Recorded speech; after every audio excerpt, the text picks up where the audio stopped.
नमस्कार कलम कागज खटीर आउ गोटे नुआ एपिसोड को आपण स्वागत करुच्ची मु शुभकांत। तो आज आम सहित कलम कागज खटीरे एमती जन विरल व्यक्तित्व अच्छा जहाँ पाखे विज्ञानर जुक्ति अच्छी और साहित्यर आवेग रही। आईआईटी धानबाद फिजिक्स बा पदार्थ विज्ञान रे पीएचडी सारी वर्तमान स्वरे अध्यापना करने सहित साहित्य क्षेत्र में यथेष्ट प्रसिद्धि लाभ कर व्यक्ति होती श्री तृप्ति रंजन दास। तो आज आम पाखे अच्छा तृप्ति भाई। मु तृप्ति भाई को अनन्या डिजिटल को स्वागत करुच्ची। नमस्कार, बहुत बहुत धन्यवाद अनन्या डिजिटल को एते सुंदर कार्यक्रम करूथिबारु खास करी मते डाकी थिबारु हृदय बहुत सारा भल पाइबा और कृतज्ञता जनाउछि। तो तृप्ति भाई मोर प्रथम प्रश्न आपनकु रहबो, आपण ए जो फिजिक्स रो अध्यापना करूचंती ए जो फिजिक्स रो फार्मूला और ए जो साहित्य रो फीलिंग्स या भितर आपण बैलेंस केमिति मेंटेन करंती?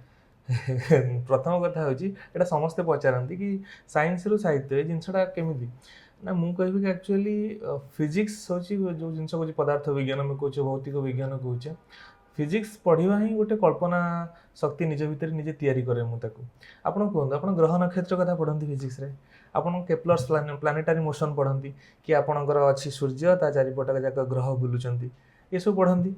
तो से जो ताकू फिजिक्स रो फार्मूला तैयारी करबा हो से मोशन को देखी विभिन्न प्रकार ऑब्जेक्ट रो मोशन को देखी से जो जिंस तैयारी हुए जहाँ हमें डेवलप करू साइंस रे ता भी तो गोटे क्रिएशन ना सृष्टि ता भी तो से फार्मूला को व्यवहार करी हम विभिन्न प्रकार इंजीनियरिंग टेक्नोलॉजी रे यूज करू व्यवहार करू।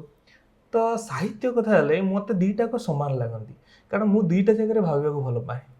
मु कहिछि मोर गोटे बही रे मु लिखिछि कि मु कोन करे मतलब किछि मो पर काम न थाए मु खाली छात पर सोई आकाश को अनाए आकाश को चाहे मते भारी माने बढ़िया लगे कि इतने बड़ आकाश एटी अछंती सूर्य चंद्र तारा केते ग्रह नक्षत्र माने आपण विश्वास करिवेनी आम यूनिवर्स तापर सुड केते सोलार सिस्टम केते जीव माने जीव जगत एठी माटी रे थाए कि आकाश को हम देखुछु हम तांग संगे नगण्य पूरा। तो ए जिंस जो कल्पना शक्ति मते फिजिक्स आउ साहित्य दीटा को मते सेम लागे माने मोर थॉट्स चिंता गोटे जगह रु आसे जदि से आसीगला कि आपणकर फॉर्मूला बेस्ड हे गला से फिजिक्स हे गला आ जदि से लिटरेचर बेस्ड हे गला बा साहित्य शब्द माने सेति लागी गला से आपणकर साहित्य हे गला। बहुत बढ़िया से आपण कहि देले जे थॉट प्रोसेस समान फार्मूला बेस्ड हेले फिजिक्स लिटरेरी बेस्ड हेले साहित्य बहुत बढ़िया से बुझेले। तबे हमें जदि देखिबा वर्तमान समय अनेक साहित्यिक भी अछन जो माने केवल कविता लिखुचंदी किछि जन अछन केवल गल्प लिखुचंदी किंतु आपण कविता गल्प एपरिक उपन्यास मध्ये लिखिचंदी ए तीनटा जाक जो रहिला भिन्न भिन्न दिगो आपण तीनटा जाक केमिति देखंती? प्रथमे मु गोटे कथा कहि रखौ जाय ए तीनटा जगह जिंस जनक भितरु आसुची सेम जिंस जदि आपण देखिबे ओडिसा रे अक्षय महांती कोन करथिले समस्त जानिथिले सी माने गीतिकार हिसाब रे संगीतज्ञ हिसाब रे गायक हिसाब रे किंतु कविता लिखुथिले से गप लिखुथिले उपन्यास लिखुथिले किते बढ़िया बढ़िया माने जिंस लिखुथिले तांको तो सेम जिंस पचरा हेतला से कहिथिले मते गप लिखे गाल्पिक होई जाय कविता लिखे कवि होई जाय जेतले गीत करे गीतिकार होई जाय भी संगीतज्ञ होई जाय ता भितरे।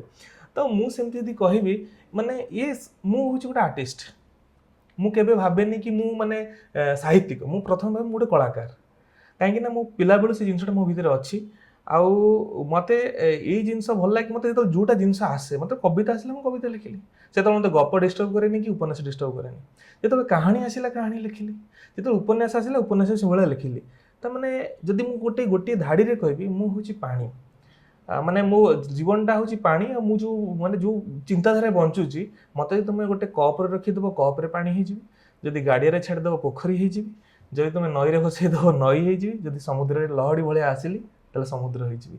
तो तेणु करी से जो पानीटा को मु कोटी कोटी रखुची ता होची मोर जिंस आउ सेमती किछि नै आ मु मते केबे कोनसी जिंस कष्ट हेनी कविता लिखिया रे बहुत आनंद पाए गप लिखिला बेले मते भोगी भोगी लिखे से जिंसटा को आ उपन्यास लिखिला बेले प्रति एपिसोड को एन्जॉय करे माने मो कहया गले मु जेति कि लिखे सेति कि एन्जॉय करे उपभोग करे प्रथम मु उपभोग करे त तेणु करी सेति मै लिखि परछि। तथापि जदि आपन तीनटा जगह भीतर गोटे जिंस को बाछियो पड़े अर्थात आपन प्रिय कोटा गल्प लिखिबा ना कविता लिखिबा ना उपन्यास लिखिबा जदि प्रिय कोटा देखंतु एटी तीनटा जिंस मु गोटे कथा कहबी आपण केतबेले को समय कोनटा करि परछन सब होची टाइमिंग रे खेल ए पदार्थ विज्ञान मते सिखैछि सब होची समय रे खेल टाइम रे खेल आपण आपनकर मोर भी बसिछे गोटे हठात धाडी मन पड़ला कविता सो कविता मु साइंस लिखि परिबी किंतु गपर गोटे प्लॉट आसिला तो साइंस लिखि होनी प्लॉट टा मुंडे रहिला ସେମିତି ଗୋଟେ ତା ପାଇଁ ସମୟ ଦରକାର। କୋଉଠି ଗୋଟେ ବସିଲେ ଗପର ପ୍ଲଟଟାକୁ ତାକୁ ଫେଣେଇ ଫେଣେଇ ଫେଣେଇ ଫେଣେଇ କୋଉଠି ସସ୍ପେନ୍ସ ଦେଇକି କୋଉଠି ଇଏ ନେଇକି ତାକୁ ନେଇକି ଯିବି। ଉପନ୍ୟାସର ଗୋଟେ ଆସିଗଲା, ଗୋଟେ କାହାଣୀର କିଛି ଗୋଟେ ଅଂଶ ଆସିଗଲା, କିନ୍ତୁ ଉପନ୍ୟାସ ତ ଗୋଟେ ମାନେ 7-8 ପୃଷ୍ଠାରେ ହବନି, ଗୋଟେ ଦୀର୍ଘ ଇଏ ଦରକାର। ତ ତା ପାଇଁ ବି ଅଲଗା ସମୟ ଦରକାର। ତ ସମୟ ଅନୁସାରେ ମୁଁ ଯଦି କହିବି ମାନେ ପ୍ରିୟ ତ ମୋର 3ଟା ଯାକ, ଆଉ ଯଦି ମୁଁ ତାକୁ ମାନେ କହିବି ମୋର ବେଶୀ କ୍ଲୋଜ୍ କୋଉଟା, ଆଗ କବିତା, ତାପରେ ଆସିବ ଉପନ୍ୟାସ, ତାପରେ ଆସିବ ଗପ। ବହୁତ ବଢ଼ିଆ। ତ ଆପଣଙ୍କର ସବୁଠୁ ପ୍ରିୟ କବିତା? ହଁ, କବିତା ଯେହେତୁ ମୁଁ ତା ସହିତ ଅଧିକା ସମୟ ବଞ୍ଚେ, ଅଧିକା ସମୟ ଯେତେବେଳେ ଗୋଟେ କୌଣସି ଧାଡ଼ି ହେଇଗଲା କ'ଣ ଆସିଲା, ଅଧିକା ସମୟ କବିତା ସହିତ ବଞ୍ଚିଥିବାରୁ ମୋର ପ୍ରିୟ ବର୍ତ୍ତମାନ, କିନ୍ତୁ ସମସ୍ତେ ମୋ ପାଇଁ ସମାନ। ତ ଆପଣଙ୍କ ପ୍ରଥମ ପୁସ୍ତକ ବୋଧହୁଏ ଆକାଙ୍କ୍ଷିତ ସନ୍ଧ୍ୟା ଥାଏ, ସେଇଟା ବି ଗୋଟେ କବିତା ପୁସ୍ତକ ଥିଲା। ତ ପ୍ରଥମ ପୁସ୍ତକ ପ୍ରକାଶିତ ହେବା ପରେ ଆପଣଙ୍କର ମାନେ ପ୍ରଥମ ପୁସ୍ତକଟିକୁ ଧରିଲା ବେଳେ ହାତରେ ଆପଣଙ୍କର କ'ଣ ଥିଲା ଅନୁଭବ? ପ୍ରଥମ ପୁସ୍ତକ ଯେତେବେଳେ ପ୍ରକାଶିତ ହେଲା, ଗୋଟେ ନିଜ ନାଁ ଦେଖିବ, ଗୋଟେ ମଲାଟ ଦେଖିବ, ସେ ଗୋଟେ କଭର ଅଛି, କଭର ଉପରେ ତୁମ ନାଁ ଲେଖା ହେଇଛି, ଆଉ ସେ କବିତାର ଯେତେବେଳେ ଦେଖିବ ସବୁ ପୃଷ୍ଠାଟା ତୁମ ନିଜ ଲେଖା, ଯାହାକୁ ତୁମେ ମାନେ କୌଣସି ଏକ ମୁହୂର୍ତ୍ତରେ ଲେଖିଥିଲେ, କୌଣସି ଜିନିଷ ଭାବି ଲେଖିଥିଲେ, ଗୋଟେ ବହି ଆକାରରେ ଆସିଛି, ସେଇଟା ମୋତେ ସବୁଠୁ ପୁଲକ ଦେଇଥିଲା। ମୁଁ ପ୍ରଥମ ବହି ଯେତେବେଳେ ଆସିଥିଲା, ମୁଁ ବେଶୀ ମାନେ ଆମ ଘରଟା ହେଉଛି ଜଗତସିଂହପୁର କାଦୁଅପଡ଼ା ଡିହ ସାହି, ସେଠି ମା ଶାରଳାଙ୍କର ମାଟି। ତ ମା ଶାରଳାଙ୍କ ପାଖରେ ମୁଁ ନେଇ ପ୍ରଥମେ ବହିଟିକୁ ପୂଜା କରିଥିଲି, ତାପରେ ଆଣିକି ମୋ ବୋଉକୁ ଦେଇଥିଲି, ବୋଉ ପଢ଼ିଥିଲା ପ୍ରଥମ ବହିଟି। ଆଉ ତାପରେ ସେତିକିବେଳେ ଜଗତସିଂହ ପୁସ୍ତକ ମେଳା ଲାଗିଥିଲା। ଆପଣ ବିଶ୍ୱାସ କରିବେନି, ସେ ବହିଟି କଟକରେ ପ୍ରିଣ୍ଟ ହେଇକି ଆସିଲା। ଭୁବନେଶ୍ୱର ଶାନ୍ତିସେନା ପବ୍ଲିକେସନ୍ କରିଥିଲେ, ସେ କଟକରେ କୋଉଠି ପ୍ରିଣ୍ଟ କରୁଥିଲେ, ପ୍ରିଣ୍ଟ ହେଇକି ଆସିଲା ବହି ଆସିଲା। ଯେହେତୁ ପୁସ୍ତକ ଜଣା ପଡ଼ିଥିଲା, ସେ ସମୟରେ ଲୋକ ମୋତେ ବହୁତ ଜାଣିଥିଲେ, କାରଣ ମୁଁ ସୋସିଆଲ ମିଡ଼ିଆରେ ଲେଖାଲେଖି କରେ। ମାନେ ପାଖାପାଖି ସେତେବେଳେ 200ରୁ 250 କପି ସେଇ ପୁସ୍ତକମେଳାରେ ବିକ୍ରି ହେଇଯାଇଥିଲା। ଆଉ ଗୋଟେ ନୂଆ ଲେଖକ ପାଇଁ ଏହା ସବୁଠୁ ବଡ଼ ଆଶ୍ଚର୍ଯ୍ୟ ଘଟଣା ଆଉ କିଛି ନଥିଲା। ଆଉ ପ୍ରଥମ କବିତା ବହି ଆକାଙ୍କ୍ଷିତ ସନ୍ଧ୍ୟାଟିଏ, ମୋ କଞ୍ଚା କବିତା ସେଥିରେ ଅଛି। ଯଦିଓ ମୁଁ ନିଜେ କହିଛି କି ଏବେ ଯେଉଁ କବିତା ଲେଖୁଛି ତାଠୁ ମାନେ ଢେର ଅଲଗା ଲେଖୁଛି, ସେଗୁଡ଼ା କଞ୍ଚା କବିତା ମୋର, କିନ୍ତୁ ତଥାପି ସବୁବେଳେ ଛାତିରେ ଅଛି। ଆଉ ପ୍ରଥମ ବହିର ଆନନ୍ଦ ଆଉ ପୁଲକ ତାକୁ କେହି ସରି ହେବେନି। ଆକାଙ୍କ୍ଷିତ ସନ୍ଧ୍ୟାଟିଏ ଗୋଟେ ସ୍ୱତନ୍ତ୍ର ଜାଗା ନେଇ ରଖିଛି। ଆପଣ ଯେମିତି କହିଲେ କଞ୍ଚା କବିତା ଥିଲା, ଯଦି ଆପଣଙ୍କ 3ଟି କବିତା ବହିକୁ ଆପଣ ର୍ୟାଙ୍କ କରିବେ, ପ୍ରଥମେ କାହାକୁ ରଖିବେ, ଦ୍ୱିତୀୟରେ କାହାକୁ ରଖିବେ, ତୃତୀୟରେ କାହାକୁ ରଖିବେ? ମୁଁ ଏଥିରେ ଦ୍ୱିମତ ହେବିନି, ପ୍ରଥମେ ରଖିବି ସେଇଦିନ ଭୁଲିଯିବି, ଯୋଉଟା ଏବେ ଆସିଛି ରିସେଣ୍ଟଲି ଯୋଉଟା ଆସିଛି। ତାପରେ ରଖିବି ନକ୍ଷତ୍ର ସ୍ନାନ, ତାପରେ ରଖିବି ଆକାଙ୍କ୍ଷିତ ସନ୍ଧ୍ୟାଟିଏ। ଏଇଥିପାଇଁ ରଖିବି, ମାନେ ଯଦି ପାଠକଙ୍କ ପାଇଁ ରଖିବି, ଯଦି ପାଠକ ଚାହୁଁଛନ୍ତି କ'ଣ, ମୁଁ କହିବି ଆଗ ସେଇଦିନ ଭୁଲିଯିବି ପଢ଼, ଆଉ ନକ୍ଷତ୍ର ସ୍ନାନ, ଆଉ ଆକାଙ୍କ୍ଷିତ ସନ୍ଧ୍ୟାଟିଏ। ଆଉ ଏଇଠି ଗୋଟେ କଥା କହି ରଖିବାକୁ ଚାହେଁ ପାଠକଙ୍କୁ, ମୋର 3ଟା ବହିରେ ଆପଣ କୋଉଠି ପାଇବେନି କି ମୁଁ ସେମ୍ ଟାଇପ୍ର ଲେଖା ପଢ଼ୁଛି। ଆପଣ 3ଟାଙ୍କ ବହିରେ ଅଲଗା ଅଲଗା ତୃପ୍ତିରଞ୍ଜନ ଦାସକୁ ପାଇବେ। ତ ତେଣୁକରି 3ଟାଙ୍କ ବହିରେ ମୁଁ ର୍ୟାଙ୍କିଂ ଏହି ହିସାବରେ ଦେଲି, କାରଣ ସମୟ ଅନୁସାରେ ପାଠକୁ ପଢ଼ନ୍ତୁ ତାଙ୍କର ଟାଇମ୍ ନେଇକି। ତେବେ ଆପଣଙ୍କ ଉପନ୍ୟାସ ଯଦି ଦେଖିବା ଶୂନ୍ୟତାର ସ୍କ୍ରିନଶଟ୍, ସେ ଉପନ୍ୟାସଟି ଆପଣଙ୍କ ନିଜ ଜୀବନ ସହିତ ଜଡ଼ିତ ବା କାହା ଜୀବନରୁ ଅନୁପ୍ରାଣିତ କି? ପ୍ରଥମେ ଆକ୍ଚୁଆଲି ଯେତେବେଳେ ଗୋଟେ କାହାଣୀକାର କାହାଣୀ ଲେଖେ, ସିଏ କିଛି ସତ କିଛି ମିଛକୁ ଫେଣ୍ଟାଫେଣ୍ଟି କରି ସେ ତାର କାହାଣୀ ବନାଏ। ଉପନ୍ୟାସର ଚରିତ୍ର ହେଉଛି ତ୍ରିଭେଶ, ତାର ନାୟକ ଯେ ମୁଖ୍ୟ ଚରିତ୍ର, ସିଏ ହେଉଛି ଗୋଟେ ପଦାର୍ଥ ବିଜ୍ଞାନର ଅଧ୍ୟାପକ। ତା କାହାଣୀ ଯଦି ମୁଁ ଦେଖିବି, ମାନେ ମୁଁ ନିଜେ ନହେଲେ ବି ଛାୟାରେ କୋଉଠି ମୁଁ ନିଜେ ସେଠି ଅଛି, ଆଉ ସେ ତାକୁ ନେଇକି ଯାଉଛି ଆଗକୁ କାହାଣୀ କରିକି। ଆଉ ଉପନ୍ୟାସର ଚରିତ୍ର ଭିତରେ ପଶିବା, ଯେତେବେଳେ ଗୋଟେ ଲେଖେ ନିଶ୍ଚିନ୍ତ ପଶିବାକୁ ପଡ଼ିବ। ତ ମୁଁ ଯାହା ଯାହା ଭୋଗିଛି ସେଇ ଜିନିଷ ହିଁ ଆସିବ ସେଠି, ଆଉ କିଛି ମାତ୍ରାରେ ଯାହା ଭୋଗିନି ତାକୁ ମଧ୍ୟ ଆଣିବାକୁ ପଡ଼ିବ। ତ ବାକି ସେ ନାୟକ ଚରିତ୍ର ଯଦି କୁହାଯିବ, ତ୍ରିଭେଶ ଯେଉଁ ଚରିତ୍ର ଥିଲା, ଯେଉଁ ସମୟରେ ଏଟା ଲେଖା ହେଇଥିଲା, ତା ଭିତରେ ମୁଁ ଯଦି 30% ଅଛି, ଆଉ 70% କାଳ୍ପନିକ। ମୋ ପ୍ରଫେସନଟା ସେଥିରେ ମୁଁ ମେନସନ୍ କରିଛି, କାରଣ ମୁଁ ସେଇ ଜିନିଷ ଦୈନନ୍ଦିନ ବଞ୍ଚୁଛି। କ୍ଲାସ୍ ଯିବା, ବ୍ଲାକବୋର୍ଡ଼ରେ ପଢ଼େଇବା, ଚକ୍ ଖଡ଼ି ଗୁଣ୍ଡକୁ ସ୍ମେଲ୍ କରିବା, ତା ଭିତରେ ସେଇଠି ପିଲାମାନଙ୍କ ସହିତ ଦେଖା ହେବା, କୌଣସି ଏକ ମାନେ ନୂଆ ଆସିଥିବା ଝିଅମାନେ ଯେଉଁମାନେ ଆସନ୍ତି ପିଜି କରିବା ପାଇଁ, ସେମାନେ କ'ଣ କରନ୍ତି, ହଠାତ୍ ତାଙ୍କର ଗୋଟେ କ୍ରସ୍ ଆସିଯାଏ ସାର୍ଙ୍କ ପ୍ରତି, ସେ ଜିନିଷ ମୁଁ ଦେଖିଛି ବହୁତ ଜାଗାରେ। ତ ସେଇ ଚରିତ୍ରକୁ ନେଇଛି, ସବୁ ନେଇକି ସେ କାହାଣୀ ବନା ହେଇଛି। ଆଉ ଏତିକି କହିବି, ସେଥିରେ ଯଦି ମୁଁ ସେଥିରେ 30% ଅଛି, ଉପନ୍ୟାସରେ 70% ଅଲଗା କାଳ୍ପନିକ। ତେବେ କବିତା କଥା ବି କଥା ହେଲେ, ଉପନ୍ୟାସ କଥା ବି କଥା ହେଲେ, ଏବେ ସେ ଗଳ୍ପ, ଏ ପୁସ୍ତକର ନାମ ମାୟା ସବୁଜ କାହିଁକି? ହଁ, ଏଇଟା ଗୋଟେ ମାନେ ଭଲ ପ୍ରଶ୍ନ। ସମସ୍ତେ କୁହନ୍ତି ସବୁଜ ମାୟା, ସବୁଜ ମାୟା। ତାହେଲେ ମାୟା ସବୁଜ କ'ଣ ପାଇଁକି?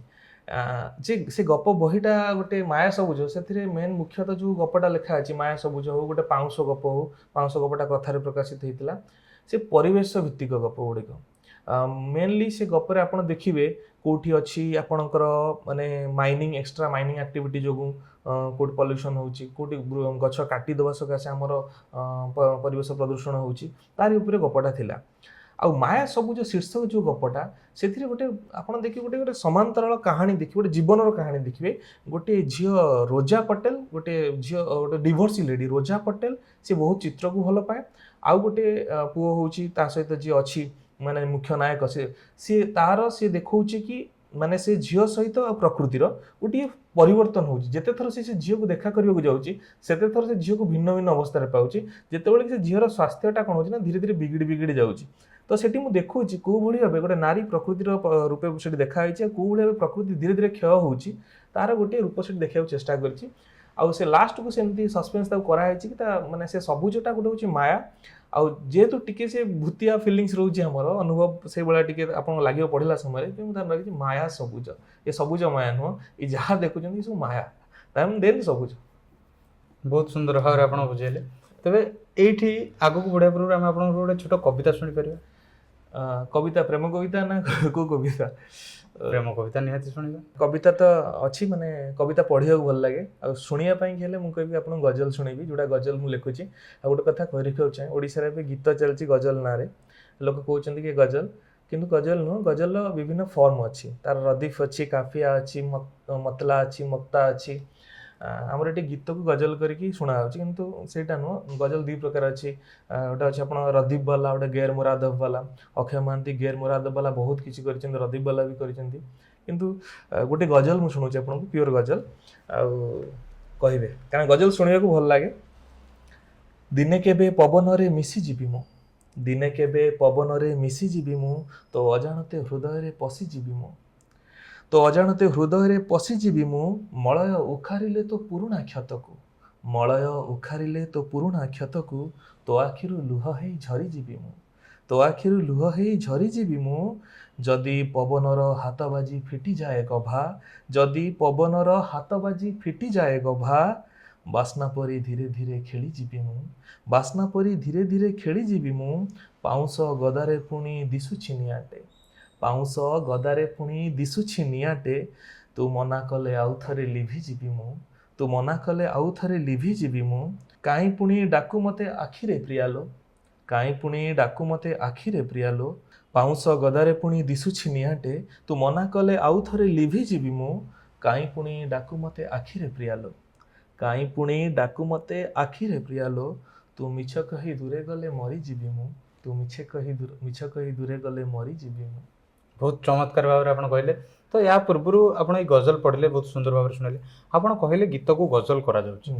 ତେବେ ମୁଁ ଯଦି କହିବି ଓଡ଼ିଶାରେ ଏବେ କିଛି ଜଣ, ମୁଁ ନାଁ ନେବାକୁ ଚାହୁଁନି, କିଛି ମ୍ୟୁଜିକ୍ ଡାଇରେକ୍ଟର ବି ଗଜଲ ନାଁରେ ଶୋଜ୍ ବି କରୁଛନ୍ତି। ତ ସେ କ'ଣ ବାସ୍ତବରେ ସେମାନେ ଗଜଲ ପରଫର୍ମ କରୁନାହାନ୍ତି? ଦେଖନ୍ତୁ, ମୁଁ ଏଇ ଜିନିଷଟା କହି ରଖିବାକୁ ଚାହେଁ, ସେମାନେ ବହୁତ ବଢ଼ିଆ ଚମତ୍କାର ଗୀତ କରୁଛନ୍ତି। ସେ ଗୀତ ଗୁଡ଼ାକ ମୁଁ ବି ଶୁଣେ, ବହୁତ ହୃଦୟସ୍ପର୍ଶୀ ଗୀତ।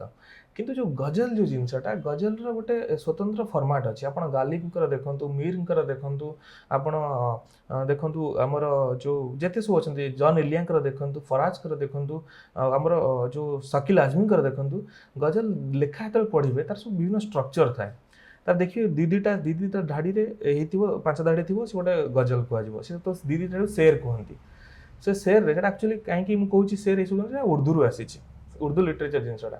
ଗଜଲ ଲେଖିଲା ବେଳେ ତାର ଥାଏ ରଦିଫ, ଆଉ ଥାଏ କାଫିଆ, ଆଉ ତାର ଥାଏ ମତଲା, ତାର ଥାଏ ମକ୍ତା। ପ୍ରଥମ 2 ଧାଡ଼ିଟା ଆପଣ ଦେଖିବେ ଯଦି, ସେଥିରେ କ'ଣ କରିବ ନା, ସେ ଦିଟା ଧାଡ଼ିରେ ଦେଖିବ କାଫିଆ ଥିବ। ଏମିତି ଆପଣଙ୍କୁ ଶୁଣେଇଲି, ତ ଧୀରେ ଧୀରେ ପବନରେ ମିଶିଯିବି ମୁଁ, ଦିନେ କେବେ ପବନରେ ମିଶିଯିବି ମୁଁ, ତ ଅଜାଣତେ ହୃଦୟରେ ପଶିଯିବି ମୁଁ। ଦେଖନ୍ତୁ, ମିଶିଯିବି ମୁଁ, ପଶିଯିବି ମୁଁ। ଏଠି ମିଶିଯିବି, ପଶିଯିବି ହେଲା କାଫିଆ। ମୁଁ ଗୋଟେ ରଦିଫଟା ରିପିଟ୍ ହୁଏ। ଯଦି ମୁଁ ନଥିବ, ମାନେ ଏମିତି ହୁଏ କି ଗୋଟେ ଗେର ମୁରାଦବ କୁହାଯାଏ, ଯୋଉଟା ଗଜଲରେ ଆପଣଙ୍କର ବିନା ରଦିଫ ବାଲା। ଯେମିତି ଅକ୍ଷୟ ମହାନ୍ତିଙ୍କର କଳଙ୍କିତ ଏଇ ନାୟକ ଆଖିରୁ ଲୁହ ବି ପଡ଼ିଲେ ଝରି, ଦୁନିଆ ତ କୁହେ କାନ୍ଦୁଛି ଆଜି ସେ ନୂଆ କିଛି ପାପ କରି। ଏ ପୁରା ହେଉଛି ଗୋଟେ ଗେର ମୁରାଦବ ବାଲା ଗଜଲ। କେତେ ସୁନ୍ଦର! ତ ଏଇଗୁଡ଼ା ଜିନିଷଟା ହେଉଛି ଗଜଲ, ତାର ଫର୍ମାଟ୍ ଅଛି। ଆଉ ଗଜଲଟା ଏମିତି ଲେଖା ହୁଏ ଦିଟା ଇଏରେ। ଆଉ ଏବେ ଗୀତ କରୁଛନ୍ତି, ବଢ଼ିଆ ସୁନ୍ଦର ଗୀତ, କିନ୍ତୁ ତାକୁ ଗଜଲ ବୋଲି କହୁଛନ୍ତି। ମୁଁ କହିବା କଥା, ଗଜଲ କରିକି ବି ତାକୁ ଗୀତ କଲେ ବହୁତ ସୁନ୍ଦର ହୁଅନ୍ତା। ଆଉ ଗୀତକୁ ଗଜଲ କରି ବିକିବା ଅପେକ୍ଷା ଗଜଲକୁ ଗଜଲ କରି ବିକିଲେ ଭଲ। ତେବେ ଆମେ ଜାଣିଛୁ ଆପଣ ବି ଏବେ ଗଜଲ ପରଫର୍ମ କରୁଛନ୍ତି। ହୁଁ। ତ ଆପଣ ସେ ବିଷୟରେ ଟିକେ ଆମ ଦର୍ଶକମାନଙ୍କୁ ଜଣାଇଦେବେ। ହଁ ମୁଁ ଦର୍ଶକମାନଙ୍କୁ କହି ରଖିବାକୁ ଚାହେଁ ଆପଣମାନେ ଦେଖିଥିବେ କି ହିନ୍ଦୀ ହଉ ଉର୍ଦ୍ଦୁରେ ହଉ ମୁସାୟରା ହୁଏ ଯୋଉଠି ରାତି ରାତି ମୁସାୟରା ଚାଲିଥିବ ଲୋକ ବସିଥିବେ ସେଠି ଓଡ଼ିଆ ହିନ୍ଦୀ କବିତାର ଉର୍ଦ୍ଦୁ କବିତା ଲୋକ ଶୁଣୁଥିବେ ଗଜଲ ଶୁଣୁଥିବେ ଗୀତ ଶୁଣୁଥିବେ ତରନ୍ନୁମ ଶୁଣୁଥିବେ ତ ଆମେ ବି ସେଇଭଳି ଭାବେ ଆମେ କିଛି ଜଣ ମାନେ ମୋ ସାଙ୍ଗ ଯେମିତି ସୁମିତ ପଣ୍ଡା ହୁଅନ୍ତୁ ମୁଁ ଆମେ ସବୁ ମିଶିକି ବର୍ତ୍ତମାନ କ'ଣ କରୁଛୁ ନା ମଞ୍ଚରେ ଓଡ଼ିଆ ଗଜଲ ଓଡ଼ିଆ କବିତାକୁ ପରିବେଷଣ କରୁଛୁ। ଜଣେ ଲୋକ ଯଦି ଆସିବ ଫୁଲି ଏଣ୍ଟରଟେନମେଣ୍ଟ ହେଇକି ଯିବ। କବିତା ହେଉଛି ପଢ଼ିବା ପାଇଁ, କବିତା ପଢ଼ିଲେ ଭଲ ଲାଗେ, କବିତା ରହି ରହି ତାକୁ ଏନ୍ଜୟ କଲେ ଭଲ ଲାଗେ। କିନ୍ତୁ ଅଡ଼ିଏନ୍ସକୁ ସାମ୍ନାବାଲା ଶୁଣିବାକୁ ଗଜଲ ଆଉ ଯେଉଁ ମଞ୍ଚ କବିତା ସିଏ ଅଧିକା ତା ଭିତରେ ପେନେଟ୍ରେଟ୍ କରିବ, ତା ଭିତରେ ପଶିବ। ବଟ୍ ଆପଣ କୁହନ୍ତୁ ମୁଁ ଯେଉଁ ଧାଡ଼ି କହିଲି ଯଦି ଆପଣ ଗୋଟେ କବିତା କହିଥାନ୍ତି ଯେଉଁଠି ତମ ନୈସର୍ଗିକ ସୌନ୍ଦର୍ଯ୍ୟରେ ଆଭା ଆସି ମାନେ ଏଇଭଳିଆ ଯଦି ଶବ୍ଦରେ କିଛି କହିଥାନ୍ତି ସେଠି କ'ଣ ହେଇଥାନ୍ତା ଗୋଟେ ଟଲିବାଲା କ'ଣ ବୁଝିବ, ସେଠି ଗୋଟେ ସାଧାରଣ ଲୋକ କ'ଣ ବୁଝିବ। ତ ଓଡ଼ିଆ ସାହିତ୍ୟ ତା ଉପରେ ଅଧିକା କାମ ହେଉଛି, ବହୁତ ଭଲ ଜିନିଷ ତାପରେ କାମ ହଉ, ଆମ ବାଣୀ ଭଣ୍ଡାର ସମୃଦ୍ଧ ହଉ। କିନ୍ତୁ ସେ ଯେଉଁ ତା ଭିତରୁ ମଧ୍ୟ ଥରେ ଜାଭେଦ ଅଖତର କହିଥିଲେ କି ସିନେମା ଗୀତ ହେଉଛି ସେଇ ମାଧ୍ୟମ ଯେଉଁଥିରେ ସାଧାରଣ ଲୋକ ପାଖକୁ ସାହିତ୍ୟ ଯାଏ। ତ ସେମିତି ଗଜଲ ଗୋଟିଏ ବାଟ ଯେଉଁଟା ସାଧାରଣ ଲୋକଙ୍କ ପାଖରେ ଆମେ ପହଞ୍ଚି ପାରିବା, ଗୋଟେ ବ୍ରଡର ଅଡ଼ିଏନ୍ସ ପାଖରେ ପହଞ୍ଚି ପାରିବା।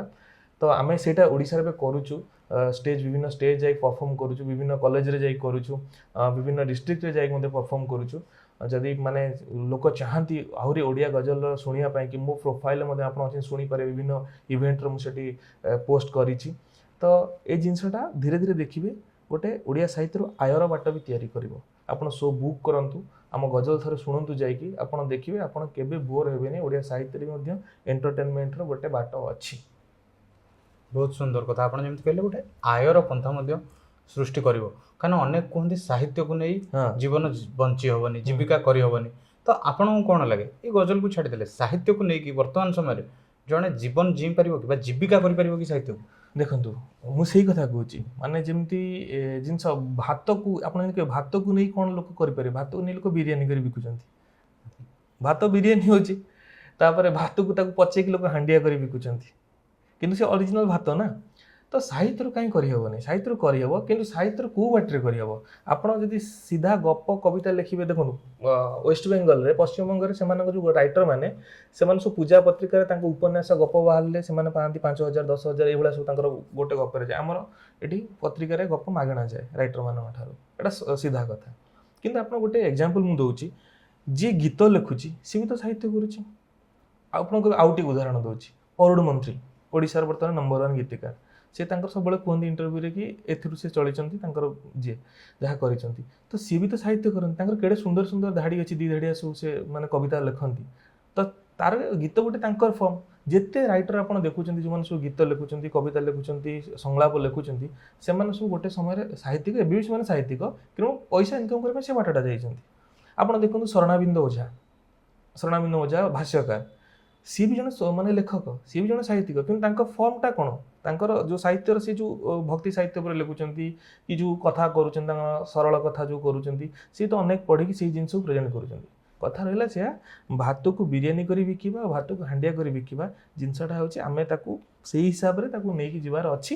ସାହିତ୍ୟରୁ ଇନକମ୍ ହେଇପାରିବ, ଆଉ ସେଇ ମନୋବୃତ୍ତି ଥିବା ଦରକାର। ମୁଁ ସାହିତ୍ୟକୁ ଆସିଛି କାଲି କି ଏମିତି ନୁହେଁ କି ମୁଁ ମୋର ନାଁ କରିଦେବି, କବିତା ଦୁଇଟା ଆମର ଗୋଟେ ବାହାରିଗଲା ପଢ଼ି ଦେଇକି ଚାଲିଯିବି। ନା, ମୁଁ ଆସିଛି ମାନେ ମୁଁ ଏଇଟା ବାଛିଛି ମାନେ ଏଇଥିରୁ ଯେମିତି ହେଲେ ମୁଁ ରଗଡ଼ିକି ବାହାରିବି, ମୋ ପରିଚୟ ହେବା ସହିତ ମୋ ଭାଷା କେମିତି ଉଠିବ ସେଇଟା ଭାବିବି, ଆଉ ତା ସହିତ ଏଥିରେ କିଛି ବାଟ ନାହିଁ ଇନକମ୍ର, ଏଥିରେ ଇନକମ୍ର ବାଟ ପୁରେଇ ଦେଇକି ଯିବି, କି ସୋର୍ସ ଗୋଟେ ତିଆରି କରିକି ଯିବି। ଯଦି ନହେଲା ନହେଲା ନହେଲା, କିନ୍ତୁ ମୁଁ ତ ଏଫର୍ଟ ଦେଉଛି ନା, ଏକ୍ସପିରିଏନ୍ସ ହେବ, କୁछ नहीं होगा तो तजुर्बा होगा ଯେମିତି କୁହନ୍ତି। ତ ତେଣୁକରି ଏ ସାହିତ୍ୟରେ ବାଟ ମାନେ ଏଥିରେ ବାଟ ଅଛି, ବାହାର କରିବାର ଅଛି, ଅନ୍ୟମାନେ କରିଛନ୍ତି, ଆଗକୁ ବି କରିହେବ। ତ ସହଜ ଭାଷାରେ କହିଲେ ଆପଣଙ୍କ କହିବା କଥା ସାହିତ୍ୟର ବିଭିନ୍ନ ଫର୍ମ ଅଛି, ବାସ୍ ଆମକୁ ନିର୍ଦ୍ଦିଷ୍ଟ ଫର୍ମ ବାଛିଲେ ହିଁ ସେଇ ନିର୍ଦ୍ଦିଷ୍ଟ ଫର୍ମରେ ଜୀବିକା କରିହେବ, ସବୁ ଦିଗକୁ ଧରିଲେ କରିହେବ ନାହିଁ। ବହୁତ ସୁନ୍ଦର ଭାବରେ କହିଲେ। ତେବେ ଏଇ ଜୀବିକା କଥା ଯଦି କହିବା, ଆପଣ ଯେମିତି ବୃତ୍ତିରେ ଅଧ୍ୟାପନା କରନ୍ତି, ସାହିତ୍ୟ ବି ଆପଣ ସାହିତ୍ୟ ସାଧନା ବି କରନ୍ତି, କିନ୍ତୁ ବହୁତ ଖୁବ୍ କମ୍ ଲୋକ ଜାଣିଥିବେ ଆପଣ ଅଭିନୟ ମଧ୍ୟ କରୁଥିଲେ। ଆପଣ ଏକ ସିରିଏଲରେ ଅଭିନୟ ମଧ୍ୟ କରିଥିଲେ, ଆଉ ରେଡ଼ିଓରେ ମଧ୍ୟ ଆର୍ଜେ ଭାବରେ କାମ କରିଥିଲେ। ତ ଆପଣଙ୍କର ସେ ସମୟର ଅନୁଭୂତି ଆଉ ସେ ସମୟର ଅଭିଜ୍ଞତା ବିଷୟରେ ଟିକେ ପାଠକଙ୍କୁ ବାଣ୍ଟି। ହଁ, ମୁଁ ସେଇ ଜିନିଷ କହିବାକୁ ଚାହେଁ। ମୁଁ ସେଇଥିପାଇଁ କହିଲି, ମୁଁ ଯେତେବେଳେ ଷ୍ଟାର୍ଟିଂରେ ମୁଁ କହିଥିଲି ମୁଁ ଗୋଟେ ଆର୍ଟିଷ୍ଟ, ମୋ ଭିତରେ ଯାହା ଆସେ, ଆଉ ମୁଁ ଯଦି ବ୍ୟକ୍ତିଗତ ଭାବେ ଦେଖେ, ମୋତେ ଲାଗେ କି ମା ଶାରଳାଙ୍କ ସବୁ ଆଶୀର୍ବାଦ, ମା ଶାରଳା ଜଗତଜନନୀ ଶାରଳାଙ୍କ ସବୁ ଆଶୀର୍ବାଦ ମୁଁ ଯେତେବେଳେ ଯେଉଁ ଏମିତି ଏକ ମାହୋଲରେ ମାନେ ଆମ ପରିବାରଟା ହେଉଛି ଜଗତସିଂହପୁରରେ, ଆମେ ଗାଁରେ ରହୁ ସେ ସମୟରେ, ତ ଏବେ ବି ରହୁଛୁ ଗାଁରେ। ତ ସେଠି ଯେଉଁ ମୁଁ ଛୁଆବେଳେ କ'ଣ କରୁଥିଲି ନା, କଲେଜରେ ସ୍କୁଲରେ ଫ୍ୟାନ୍ସି ଡ୍ରେସ୍ କରୁଥିଲି ସପ୍ତମ ଅଷ୍ଟମ ବେଳେ। ଅଷ୍ଟମ ଶ୍ରେଣୀରେ ପ୍ରଥମ କବିତା ଲେଖିଲି ମୋର। ସେ ମାନେ ଗୋଟେ ଥିଲା, ହଜାରେ ତାରକା ମେଳେ ତୁ ଗୋଟେ ଜହ୍ନ, ତତେ ଚାହିଁ ଭୁଲିଯାଏ ମୁଁ ରାତି ଦିନ। ପ୍ରେମ କବିତା, ଯେତେବେଳେ ପ୍ରେମ କରିନଥିଲି ସେ ସମୟରେ ଲେଖୁଥିଲି। ତ ହଠାତ୍ କ'ଣ ହେଲା ନା, ମୋ ଭିତରେ ଗାଁରେ ଡ୍ରାମା ସବୁ ହୁଏ। ଗାଁରେ ଡ୍ରାମା ହେଲେ ଯାଇକି ମୁଁ ଲେଡି ଆର୍ଟିଷ୍ଟଙ୍କ ପ୍ରକ୍ସି ମାରେ। ଦଶମ ଶ୍ରେଣୀ ଛୁଆଟେ ତାକୁ କି ରୋଲ୍ ଦେବେ? ନା ହିରୋ ଦେବେ, ନା କମେଡ଼ିଆନ୍ ଦେବେ, ନା ଭିଲିଆନ୍ ଦେବେ। ଭାବନ୍ତୁ ମୁଁ ଦଶମରେ ପଢୁଛି। ଏବେକାର ଗୋଟେ ଦଶମ ପିଲାକୁ ଇମାଜିନ୍ କରନ୍ତୁ, ସିଏ କହିବ ମୁଁ ଯାଇ ରୋଲ୍ କରିବି। ରୋଲ୍ କରି ମାନେ କ'ଣ ଦେବେ? ତୁ କିଛି ନାହିଁ, ତୁ ବସ୍ ଏଇଠି, ଲେଡି ଆର୍ଟିଷ୍ଟ ଆସିବି ଯାଇକି 4 ଦିନ ଥିବ ଡ୍ରାମା, ତୁ ବର୍ତ୍ତମାନ ପ୍ରକ୍ସି ମାରେ। ମୁଁ ସେଠୁ ଯାଇକି ପୁରା କାନ୍ଦି କୁନ୍ଦି ଯେମିତି ଲେଡି ଆର୍ଟିଷ୍ଟ କରେ, ମୁଁ କ'ଣ କରେ, ଖାଲି ପ୍ରକ୍ସି ମାରେନି, ତାଙ୍କ ଅଭିନୟଟାକୁ କରେ। ସିଏ ଯେମିତି କହୁଥିବ ଏ ପୁଅ ଯା ନା ରେ, ମୁଁ ସେମିତି କହୁଥିବି ଏ ପୁଅ ଯା ନା ରେ, ମାନେ ଜିନିଷଟା ବୁଝିବୁନ। ସିଏ କଳାଟା ଥିଲା। ଆଉ କଳାଟା ଏଇଥିପାଇଁ ଥିଲା, ମୋ ବାପା ଜଣେ ମାନେ ବାପା ଆମର ଅଭିନୟ କରନ୍ତି ଗାଁରେ, ଡ୍ରାମା ହେଲେ ବାପା ଭଲ ବଜାନ୍ତି ଗାଆନ୍ତି। ତ ସେଇ ଜିନିଷଟା ମୋ ବ୍ଲଡ୍ ଭିତରେ ଥିଲା। ଆଉ ବୋଉ ଲେଖାଲେଖି କରୁଥିଲା ସେତେବେଳେ, ସେ ସବୁ ତାର ସବୁ ଥିଲା। ମହାବାତ୍ୟାରେ ତା ଖାତା ଚାଲିଗଲା, ଯେଉଁ ଇଏରେ ମହାବାତ୍ୟା ଥିଲା, ସେ ଖାତା ତାର ନଷ୍ଟ ହୋଇଗଲା ସେ ସମୟରେ। ତ ସେଇ ସବୁ ଜିନିଷଟା ସେ ମାହୋଲ ଭିତରେ ମୁଁ ବଢ଼ିଥିଲି। ମୁଁ ସେ ଯାଏଁ ସାହିତ୍ୟକୁ ଆସିନି। ତାପରେ କଲେଜକୁ ଆସିଲି, SBM କଲେଜ ଜୁନିୟର କଲେଜ ଆସିଲି ଯେତେବେଳେ +2 ଆଡ଼ମିସନ୍ ପାଇଁ। ତାପରେ ସେଇଠି ମୋର ଗ୍ରାଜୁଏସନ୍ ଷ୍ଟାର୍ଟ ହେଲା। ଗ୍ରାଜୁଏସନ୍ ଯେତେବେଳେ କଲି, ଯେଉଁ 3 ବର୍ଷ, ସେ ସମୟରେ ମୁଁ ମାନେ ଯେଉଁ ମୋ ଭିତରେ ଥିଲା ଯେଉଁ କଳାକାରଟା ଅଧିକା ବାହାରିଲା। ଏଇଥିପାଇଁ କହିବି, ମୁଁ ସେତେବେଳେ ଯେତେବେଳେ ଗ୍ରାଜୁଏସନ୍ରେ ପଢ଼ୁଛି, ସେତେବେଳେ ଓଡ଼ିଆ ସିରିଏଲ୍ ଗୋଟେ ଥିଲା ଆହୁତି ଆସୁଥିଲା ETV ଓଡ଼ିଆରେ, ସେଥିରେ ଗୋଟେ ରୋଲ୍ କଲି, ଅଭିନୟ କଲି। ଆଉ ସେଇ ସମୟରେ ଛାତ୍ର ସଂସଦ ନିର୍ବାଚନ ଲଢ଼ିଲି, ଯେଉଁ ଡ୍ରାମାଟିକ୍ ସେକ୍ରେଟାରୀ ଭାବେ ଜିତିକି ଆସିଲି। ସେ ସମୟରେ ସେଠି ଗୋଟେ ରେଡ଼ିଓ ଷ୍ଟେସନ୍ ଥିଲା, ଏବେ ବି ଅଛି, ଯେଉଁଟା 91.2 FM, ସେଥିରେ RJ ହେଲି। ଆଉ ଭାବନ୍ତୁ ସେ ସମୟରେ ମାନେ ମୁଁ କହୁଛି ମୋର ଗ୍ରାଜୁଏସନ୍ କଥା, 17, 18, 19 ବର୍ଷ ପିଲା। ସିଏ ସେତେବେଳେ ରେଡ଼ିଓ ଚକୋଲେଟ୍ ଚାଲୁଥିଲା, ତାରାଗୁଡ଼ା ପଦ୍ମା, ସବୁ ଲଭ୍ ପ୍ରୋଗ୍ରାମ୍ ଚାଲୁଥିଲା। ମୁଁ କହିଲି ଏଇଠି ମୁଁ ଗୋଟେ ଲଭ୍ ପ୍ରୋଗ୍ରାମ୍ କରିବି। ଲଭ୍ ପ୍ରୋଗ୍ରାମ୍ ରାତିରେ କଲି ସାଥିରେ, ଲଭ୍ ଗୁରୁ ପ୍ରୋଗ୍ରାମ୍ ଭଳିଆ। ଆଉ ସେଇ ପ୍ରୋଗ୍ରାମ୍ କରିବା ପାଇଁ ମୋର କାହାଣୀ ଦରକାର, ପ୍ରେମ କାହାଣୀ। ତ ପ୍ରେମ କାହାଣୀ ତ ମୁଁ କାହାଠୁ ମାଗିକି ଆଣିବିନି, ନିଜେ ଲେଖିଲି। ମୁଁ ଜାଣିନଥିଲି ସେତେବେଳେ ମୁଁ ସାହିତ୍ୟ କରୁଛି ବୋଲି। ମୁଁ ବୁଝିଲି, ମୁଁ କହୁଥିଲି ନା କେମିତି ଇନକମ୍ କରିହେବ ସେ ସମୟରେ। ତ ମୁଁ କାହାଣୀ ନିଜେ ଲେଖୁଥିଲି, ତାକୁ ରାତିରେ ଶୁଣଉଥିଲି ଯାଇକି, ଏ ସାଥୀ ତମେ ଆଜି ନାହ, ଏଠି ବର୍ଷା ଝରୁଛି, ଏଠି ବର୍ଷା ତ ନୁହେଁ ମୋ ଲୁହ ଝରୁଛି। ମାନେ ଏମିତି କରି ସେତେବେଳେ କରୁଥିଲି, ଯେତେବେଳେ ଗୋଟେ ଅପରିପକ୍ୱ ବୟସରେ ପ୍ରେମ କଥା ମୁଁ ଆହୁରି ଲେଖୁଥିଲି। ତ ସିଏ ସବୁ ଭିତରେ ତାପରେ ସବୁ ଜିଲ୍ଲା ମହୋତ୍ସବ ହେଲା, କଲ୍ଲୋଳ ସେଠି ହେଲା, ସେଠି ମଞ୍ଚରେ ଆଙ୍କରିଂ କଲି ଉଦ୍ଘୋଷକ ଭାବେ। ତାପରେ ସେଠୁ ଆମ SBM କଲେଜରେ ଯେତେ ସବୁ 3 ବର୍ଷ ଯେଉଁ ମୁଁ ରହିଲି, ତା ଭିତରେ 3 ଥର ଡ୍ରାମା କରିଛି। ଆଉ ତା ଭିତରେ ବେଷ୍ଟ ଆକ୍ଟର ବି ହେଇଛି, ଥିଏଟର ବି କରିଛି ସେଠି। ଏମିତି ସବୁ ହେଲା ଭିତରେ ସେ କଳାକାରଟା ମୋ ଭିତରେ ଥିଲା। ଯେତେବେଳେ ସେଥିପାଇଁ ସିରିଏଲ୍ କଲି, ସେତେବେଳେ ଯେଉଁ ଗ୍ରାଜୁଏସନ୍ ଲାଷ୍ଟ ଇୟର ବେଳକୁ ମୋତେ ସିରିଏଲ୍ ଅଫର୍ ମିଳିଲା, କଲି। ଆଉ ତାପରେ ପାଠ ପଢ଼ିବା ପାଇଁ ସେଠୁ ହଠାତ୍ ଆସିଲା IIT ଧାନବାଦ। ସେତେବେଳେ ଏଣ୍ଟ୍ରାନ୍ସ ଦେଇଥିଲି MSc ପାଇଁକି, ଆଉ ସେଇଟା ହେଇଗଲା, ମୋର 4 ରାଙ୍କ ଥିଲା। ମୋର ଏବେ ମନେ ପଡ଼ୁଛି। ତାପରେ ସେଠୁ ସିରିଏଲ୍ ବି ଅଫର୍ ଥିଲା ଆଉ ହାତରେ, ମାନେ ଆଉ କିଛି କରିପାରିଥାନ୍ତି। ଛାତିରେ ପଥର ରଖି ପଳେଇଲି ପଢ଼ିବାକୁ। ଗଲି ତ ଗଲି, ହେଇଗଲା, ସେଠି ଯାଇ ପହଞ୍ଚିଗଲି। ତ 2013ରେ ମୁଁ ଗଲି, ଓଡ଼ିଶା ଛାଡ଼ିଲି। 2013ରୁ 2019 ଲାଷ୍ଟ 2020 ଯାଏଁ 7 ବର୍ଷ ଗୋଟେ ଗ୍ୟାପ୍ ହେଇଗଲା, ମାନେ ଓଡ଼ିଶା ଛାଡ଼ିଦେଲି, ଯେଉଁଠିକି ଅଭିନୟ କିଛି ହେଇପାରିବନି, କାରଣ ଏଠି ତ ସବୁ କଣ୍ଟାକ୍ଟ ଥିଲା। ସେଠି ଯାଇ କ'ଣ କରିବି କ୍ୟାମ୍ପସ୍ରେ, ନା କ୍ୟାମ୍ପସ୍ରେ ଓଡ଼ିଆ ସୋସାଇଟି ଥିଲା, ଓଡ଼ିଆ ସମାଜ। ସେଥିରେ ଯାଇକି ସେଠି ଯାହା ନାଟ ତାମସା କରିବା କଥା ଆରମ୍ଭ ହେଇଗଲା। ସେତେବେଳେ ଲେଖାଟା ଆଉ ଟିକେ ବଢ଼ିଲା, ଯେହେତୁ ଦୂରେଇ ଗଲି ଜିନିଷ ଠାରୁ, ଅଭିନୟ ଠାରୁ, ପରଫର୍ମିଂ ଲିଟରେଚର ମାନେ ପରଫର୍ମିଂ ଜିନିଷଠାରୁ ଦୂରେଇ ଗଲା ପରେ ମୋ ଲେଖାଟା ଯେତେବେଳେ ଚାଲିଲା, ତ ଲେଖା ଚାଲିଲା। ତାପରେ ସେଠୁ ଆସିଲା ପରେ ସେଠୁ ବହି ଫହି ମାନେ ଚାଲିଛି ଏସବୁ। ଆଉ ମାନେ ଏଇଆ କହି ରଖିବାକୁ ଚାହେଁ କି ମୁଁ ହେଉଛି ଫାଷ୍ଟ ଗୋଟେ ଆର୍ଟିଷ୍ଟ, ମୋତେ ଯୁଆଡ଼େ ନିଆଯାଉଛି ମୁଁ ସିଆଡ଼େ ଯାଉଛି, ସେଇଆ ହେଉଛି ଜୀବନ। ଆର୍ଟ ଭିତରେ ଆପଣ ବଞ୍ଚି ରହିବାକୁ ଚେଷ୍ଟା କରୁଛନ୍ତି। ହଁ। ତେବେ ୟା ଭିତରେ ମୋର ଗୋଟେ ଲାଇନ୍ ପୁରା ମନେ ଅଛି, ଆପଣ କହିଲେ ପର୍ଟିକୁଲାରଲି, ପ୍ରେମ ଯେତେବେଳେ ପ୍ରେମ କରିନଥିଲେ ଆପଣ ସେତେବେଳଠୁ ପ୍ରେମ ବିଷୟରେ ଲେଖିବା ଆରମ୍ଭ କରିଥିଲେ। ତାମାନେ ପ୍ରେମ ଆପଣ କେବେ ଗୋଟେ କରିଛନ୍ତି? ଦେଖନ୍ତୁ, ଏମିତି ତ ମଣିଷ ନାହିଁ କି ଜମା ଭଲ ପାଇନାହିଁ। ସମସ୍ତେ ଭଲ ପାଇଥିବେ, ଆଉ ସମସ୍ତେ ବି ଲୁହରେ ଭିଜିଥିବେ, ଆଉ ସମସ୍ତେ ବି ସ୍ୱପ୍ନ ଭଙ୍ଗ ହେଇଥିବ। ସେ ବୟସ ହେଉଛି ଗୋଟେ ଭଲ ଲାଗିବାର ବୟସ। ଗ୍ରାଜୁଏସନ୍ ଭଲ ପାଇବାର ବୟସ ନୁହେଁ। ସେ ବୟସରେ ଆକର୍ଷଣ ଆସେ।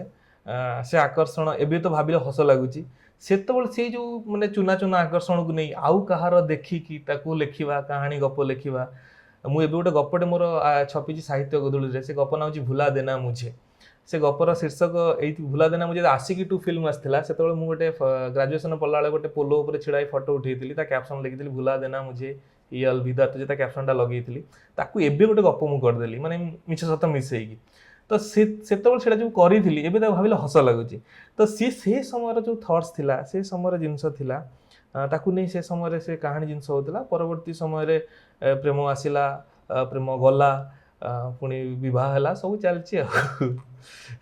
ଆପଣଙ୍କର ପ୍ରେମିକା ଥିଲେ? ହଁ ଥିଲେ। କେତେ ଜଣ?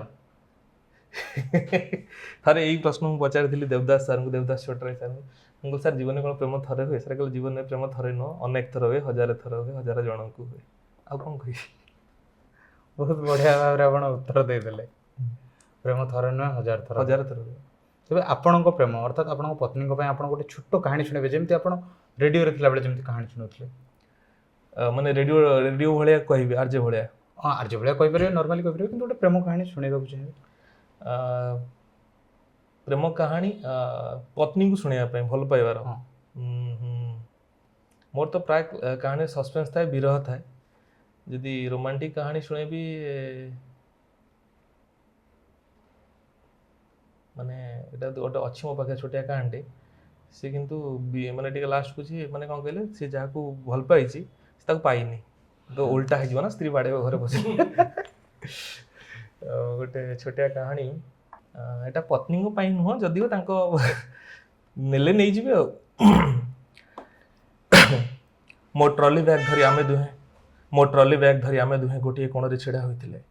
ପ୍ଲାଟଫର୍ମରେ ଗୋଟିଏ ଅଦୃଶ୍ୟ ନାରୀ ଘୋଷଣା କରୁଥିଲା, ଯାତ୍ରୀମାନେ ଦୟାକରି ଧ୍ୟାନ ଦେବେ, ଗାଡ଼ି ସଂଖ୍ୟା 12832 ଭୁବନେଶ୍ୱର ଧନବାଦ ଗରିବ ରଥ ଏକ୍ସପ୍ରେସ୍ ଆଉ କିଛି ସମୟ ପରେ 1 ନମ୍ବର ପ୍ଲାଟଫର୍ମରେ ପହଞ୍ଚିଯିବ।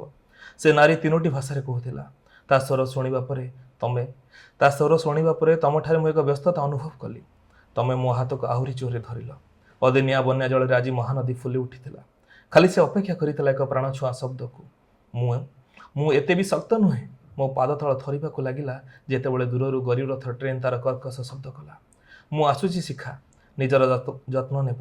ଏତିକି କହିବା ଭିତରେ ତମ ଆଗରୁ ମୁଁ ହିଁ ଆଖିରୁ ଝରି ଦେଇଥିଲି ଧାରେ ଲୁହ।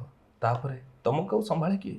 ସେଦିନ ରାତିରେ ତମେ ନ ଖାଇ ନ ପିଇ ଶୋଇପଡ଼ିଥିଲ ଭାର୍ଗବୀ ଛାତ୍ରୀ ନିବାସରେ, ଆଉ ମୁଁ G5 ବଗିର 23 ନମ୍ବର ସିଟ୍ରେ ବେଡ୍ ରୋଲ୍କୁ ଓଦା କରିଥିଲି ମୋ ଛାତିର କୋହରେ। ବହୁତ ସୁନ୍ଦର ଲେଖା ଭାଇ।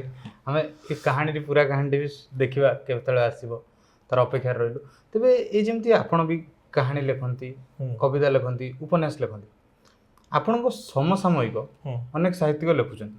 ତ ଯଦି ଆପଣଙ୍କ ସମସାମୟିକ ସାହିତ୍ୟିକଙ୍କ ଭିତରୁ କବିତାରେ ଜଣଙ୍କର ନାଁ ବାଛିବାକୁ କୁହାଯିବ, ଗଳ୍ପରେ ଜଣଙ୍କ ନାଁ ବାଛିବାକୁ କୁହାଯିବ, ଉପନ୍ୟାସରେ ଜଣଙ୍କ ନାଁ ବାଛିବାକୁ କୁହାଯିବ, ଆପଣ କାହାକୁ ବାଛିବେ? ମୁଁ ଯଦି ଏତେ ଗୋଟେ ଡିଫିକଲ୍ଟ କଥା, ଜଣଙ୍କ ନାଁ ତ ବାଛି ହେବନି, ବହୁତ ସାରା ଅଛନ୍ତି। ଜଣଙ୍କ ନାଁ ଏଇଥିପାଇଁ ବାଛି ହେବନି, ଗୋଟେ ସାହିତ୍ୟ ଗୋଟେ ଜିନିଷ ହେଉଛି, ମାନେ ଗୋଟେ ହେଉଛି ରିଲେଟିଭ୍ ଜିନିଷ। ମାନେ ମୋତେ ମୋ କବିତା ଆପଣଙ୍କୁ ଭଲ ଲାଗିଲା, ମୋ କବିତା ଆଉ କାହାକୁ ଭଲ ଲାଗୁନଥିବ। ସେ କଥା ସେ କ'ଣ ଲେଖୁଛି, ମାନେ ବୁଝିପାରୁଛନ୍ତି ନା? ଏଇଟା ଗୋଟେ ମାନେ ଯଦି ମୁଁ ଆପଣଙ୍କୁ ସିମ୍ପଲି ଫିଜିକ୍ସ ଭାଷାରେ ବୁଝିବି ରିଲେଟିଭିଟି କ'ଣ, ଯଦି ଏଇଠି ଗୋଟେ 500 ଟଙ୍କିଆ ନୋଟ୍ଟେ ପଡ଼ିଥିବ, ଆମେ ତାକୁ ଉଠେଇବା। ଯଦି ଏଇଠି ବିଲେଇଟେ ଥିବ ସେ ତାକୁ ଉଠେଇବନି। ଯଦି ଏଇଠି ଗୋଟେ କ୍ଷୀର ତାଟିଆ ଥିବ, ଆମେ ଆଗ ଉଠେଇବାନି, ସିଏ ଆଗ ଜମ୍ପ ମାରିବ। ଏଇଟା ହେଉଛି ରିଲେଟିଭ୍, ଆପେକ୍ଷିକ ଜିନିଷଟା, ମାନେ ଭଲ ଲାଗିବା ଖରାପ ଲାଗିବା। କିନ୍ତୁ ଯଦି ଆପଣ କହିବେ ଅନେକ ଜଣ ଲେଖୁଛନ୍ତି, ଯେମିତି ସୁମିତ ପଣ୍ଡା, ଦେବବ୍ରତ ଦାସ, ଆମ ସୁବ୍ରତ ସେନାପତି, ସ୍ୱରୂପ ନାୟକ, ଆଶିଷ ମିଶ୍ର, ସୂର୍ଯ୍ୟସ୍ନାତ ତ୍ରିପାଠୀ, ସମସାମୟିକ କଥା ମୁଁ କହୁଛି, ଆଉ ଶ୍ରୀସିକ୍ତା, ତାପରେ ଆମର ସଂଗ୍ରାମ, ଏମିତି ବହୁତ ରାଇଟର ଅଛନ୍ତି ଯେଉଁମାନେ ଲେଖୁଛନ୍ତି। ଆଉ ଯଦି ଦେଖିବି ମୁଁ ଜଣ ଜଣଙ୍କୁ ରଖି ବର୍ତ୍ତମାନ ସମୟରେ ପ୍ରଣୟ ସୁଧା ଭାଇ ଅଛନ୍ତି, ସ୍ୱାଗତିକା ମିଶ୍ର ଅଛନ୍ତି, ବହୁତ ଭଲ ରାଇଟର ଅଛନ୍ତି। ଆଉ ଗପରେ ଯଦି କହିବି, ଗପ ତ ଏବେ ସୁବ୍ରତ ପାଇଛି ଆୱାର୍ଡ଼, ତାକୁ ରଖିଦେଉଛି। ଆଉ ଉପନ୍ୟାସରେ ମୁଁ ଦେବ ଭାଇଙ୍କୁ ରଖିଦେଉଛି, ଆଉ କବିତାରେ ସୁମିତ ପଣ୍ଡାକୁ ରଖୁଛି। ବହୁତ ବଢ଼ିଆ। ଯଦି ଇଏ ତ ଥିଲା ସମସାମୟିକ, ଯଦି ବରିଷ୍ଠଙ୍କ ଭିତରୁ ସେମିତି କୁହାହେଲା ଜଣଙ୍କୁ ବାଛିବାକୁ? ନାଇଁ, ଜଣ ବରିଷ୍ଠ ସମସ୍ତଙ୍କ ଲେଖା ପଢ଼ି ଆମେ ଇନ୍ସପାୟାର ହେଇଛୁ ତାଙ୍କ ଦ୍ୱାରା। ମାନେ ମୁଁ କହିବି ନା, ମାନେ ଆମ ବରିଷ୍ଠ ଏତେ ସୁନ୍ଦର ଭାବେ ଆମ ବାଣୀ ଭଣ୍ଡାରକୁ ସମୃଦ୍ଧ କରିଛନ୍ତି, ମୋତେ ଭାରି ବଢ଼ିଆ ଲାଗେ। ମୁଁ ବ୍ଲେସ୍ଡ, ମୁଁ ଓଡ଼ିଶାରେ ଜନ୍ମ ହୋଇ ଓଡ଼ିଆ ସାହିତ୍ୟ କରି ମୋତେ ବହୁତ ମାନେ ମୋତେ ଫିଲ୍ ହୁଏ କି ମୁଁ ଆଶୀର୍ବାଦ ପାଇଛି, ଆଉ ଏତେ ବରିଷ୍ଠଙ୍କ ସ୍ନେହ ପାଇଛି। ସବୁ ରାଇଟରଙ୍କ ଲେଖା ସବୁ ମୋତେ ବହୁତ ସ୍ପର୍ଶ କରିଛି। ଆପଣ ମାନେ ଯଦି ଆରମ୍ଭ କରିବା କାହ୍ନୁ ମହାନ୍ତି, ଗୋପୀନାଥ ମହାନ୍ତି ଠାରୁ ଆରମ୍ଭ କରି ଆପଣ ଯଦି ଦେଖିବେ ସୁରେନ୍ଦ୍ର ମହାନ୍ତି, ତାପରେ ଯଦି ଆପଣ ଦେଖିବେ ଠିକ୍ ଅଛି ମନୋଜ ଦାସ ତ ମୋତେ ବହୁତ ପ୍ରଭାବିତ କରିଛନ୍ତି। ମାନେ ମୁଁ ଯଦିଓ ତାଙ୍କ ପରି ଲେଖେନି, ତାଙ୍କୁ ବହୁତ ପଢ଼ିଛି। ଗୌରହରି ଦାସ ସାର୍, ଗୌରହରି ଦାସ ସାର୍ଙ୍କ ଗାଁ ଗପ ଗୁଡ଼ା ଖୁବ୍ ଚମତ୍କାର, ମାନେ ତାଙ୍କ ଗପ ପଢ଼ିଲା ବେଳେ ଯେମିତି ଗୋଟେ ଗୋଟେ ଛାତିରେ ଗୋଟେ କୁହଟେ ଯେମିତି ବାହାରେ ଫ୍ଲୋ କରେ। ଅରବିନ୍ଦ ରାୟ ହୁଅନ୍ତୁ, ସମସ୍ତଙ୍କ ଲେଖା ମୋତେ ବହୁତ ସ୍ପର୍ଶ କରିଛି। ଜଣଙ୍କର ନାଁ ନେଇପାରିବିନି, ସେମାନେ ସମସ୍ତେ, ବିଷ୍ଣୁ ସାହୁ ହୁଅନ୍ତୁ, ସେମାନେ ସମସ୍ତେ ପ୍ରଣମ୍ୟ। ସେମାନଙ୍କ ପ୍ରତିଭା ରାୟ ମ୍ୟାଡ଼ାମ୍ ହୁଅନ୍ତୁ, ସେମାନଙ୍କର ମାନେ ଅତୁଳନୀୟ। ସେମାନେ ଆମକୁ ଏତେ ସବୁ ଜିନିଷ ଦେଇକି ଯାଇଛନ୍ତି, ଆମେ ତାକୁ ନେଇକି ଆଉ ଟିକେ କରିବା, ମାନେ ଦେଉଛନ୍ତି, ଯେଉଁମାନେ ଯାଇଛନ୍ତି ଦେଇକି ଯାଇଛନ୍ତି।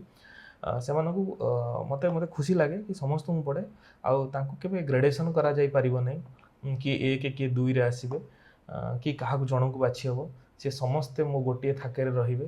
ଆଉ ଯଦି ସେ 1 ଥାକ ଗୋଟେ ମୋର ହେଇଯାଏ, ସେ 1 ଥାକରେ ସମସ୍ତେ ରହିବେ। ଆଉ ଯେଉଁମାନଙ୍କ ନାଁ ବି ଏମିତି ନେଇନି, ମାନେ ମୁଁ ମନେ ପଡ଼ୁନି ହଠାତ୍, ସେମାନେ ସମସ୍ତେ ମଧ୍ୟ ସେଇଠି ରହିବେ। ଯେଉଁମାନେ ଓଡ଼ିଆ ଭାଷା ଆଉ ବାଣୀ ଭଣ୍ଡାରକୁ ସମୃଦ୍ଧ କରିଛନ୍ତି, ସେମାନେ ସମସ୍ତେ ପ୍ରଣମ୍ୟ, ଆଉ ସେମାନଙ୍କୁ ସମସ୍ତଙ୍କୁ ଭଲ ପାଇ ଯଥେଷ୍ଟ ସମ୍ମାନ କରେ।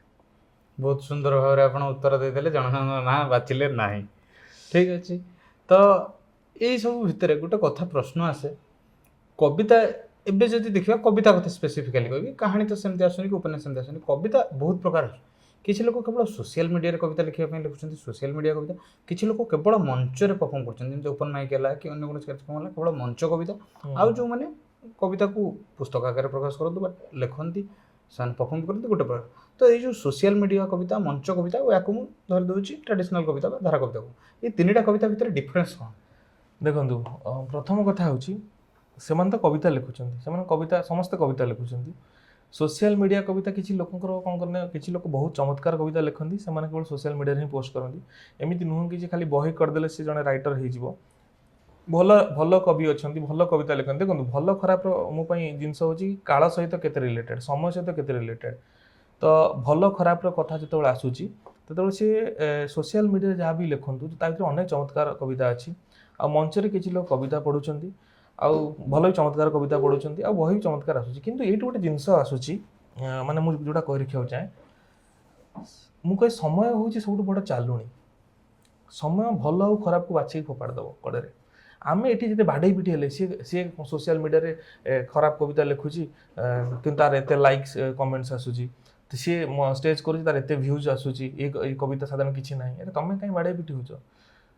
ମାନେ ଆମ ପୂର୍ବରୁ କିଏ ଲେଖୁଥିଲା ସିଏ ଗଲାଣି, କି ଆମ ଜେଜେ ଥିଲେ ସିଏ ଗଲେଣି, ତାପରେ ଆମେ କେତେବେଳେ ଚାଲିଯିବା କେହି ଜାଣିବେନି। ତ ଇଏ ହେଉଛି ସମୟର ଗୋଟେ ପ୍ରୋସେସ୍ ଭିତରେ ଆମେ ଦେଇ ଯାଉଛୁ। ଭଲ ଖରାପ ସେ ଅଟୋମେଟିକ୍ ବାଛି ହେଇଯିବ। କିନ୍ତୁ ଏ ତିନିଟା ଭିତରେ ମୁଁ ଗୋଟେ କଥା କହି ରଖିବାକୁ ଚାହେଁ, ଯେଉଁ କବିତାରେ ଜୀବନ ନଥିବ, ଯେଉଁ କବିତାରେ ଜୀବନର କଥା ଯେଉଁ କହୁନଥିବ, ଗୋଟେ ମଣିଷର ଗୋଟେ ସୂକ୍ଷ୍ମ, ମାନେ ବୁଝିପାରୁଛନ୍ତି ନା, ଗୋଟେ କଡ଼କୁ ଯଦି ଛୁଇଁ ପାରୁନଥିବ, ସେ କବିତା ବେଶୀ ଦିନ ମାର୍କେଟରେ ତିଷ୍ଠିବନି। ଆପଣ ସେଥିରେ ଯେତେ ବିଜ୍ଞାନ ପୁରେଇଥାନ୍ତୁ, ସେଥିରେ ଯେତେ ଭୌତିକ ମାନେ ଆପଣଙ୍କ ବୌଦ୍ଧିକ ଜ୍ଞାନ ଦେଇଥାନ୍ତୁ, ଯେତେ ସେଥିରେ ଅନ୍ୟ ଚେତନା ଦେଇଥାନ୍ତୁ, ଗୋଟେ ସାଧାରଣ ମନୁଷ୍ୟକୁ ଯେଉଁ କବିତା ଛୁଏଁ, ସେ କବିତାଟା କାଳାନ୍ତରକୁ ରହେ, ଆଉ ରହିବ ମଧ୍ୟ। ଆଉ ଆପଣ ଯଦି ଖାଲି ଓପନ୍ ମାଇକ୍ରେ ଯାଇକି କହିଦେଇ, ମାନେ ଖାଲି କଥା କହିଦେଇ ଆସୁଛନ୍ତି, ଆପଣଙ୍କ କଥାରେ ତାଳି ହେଉଛି, ଆପଣ ମାନେ ସେ ଠିକ୍ ଅଛି, ସିଏ ଡିପ୍ କବିତାକୁ ଆସିବନି, ସେ କଥାରେ ଚାଲିଯିବ। ଆପଣ ଯଦି କଥା କହୁଛନ୍ତି, କଥାରେ କବିତା ରଖୁଛନ୍ତି, ଜୀବନର କଥା କହୁଛନ୍ତି, ତାହେଲେ ଜୀବନଠୁ ବଡ଼ କିଛି ନାହିଁ। ଆଉ ଜୀବନର କଥା ଯେଉଁ କବିତା କହୁଛି, ସେ କବିତା ହେଉଛି କବିତା। ମାନେ ମୁଁ ଏମିତି କହୁନି ଅନ୍ୟ ଖରାପ କବିତା, ତ ସେ କବିତା କାଳଯାଏଁ ରହିବ। ତେଣୁ ସମସ୍ତେ ନିଜ ନିଜ ବାଟରେ ଲେଖୁଛନ୍ତି।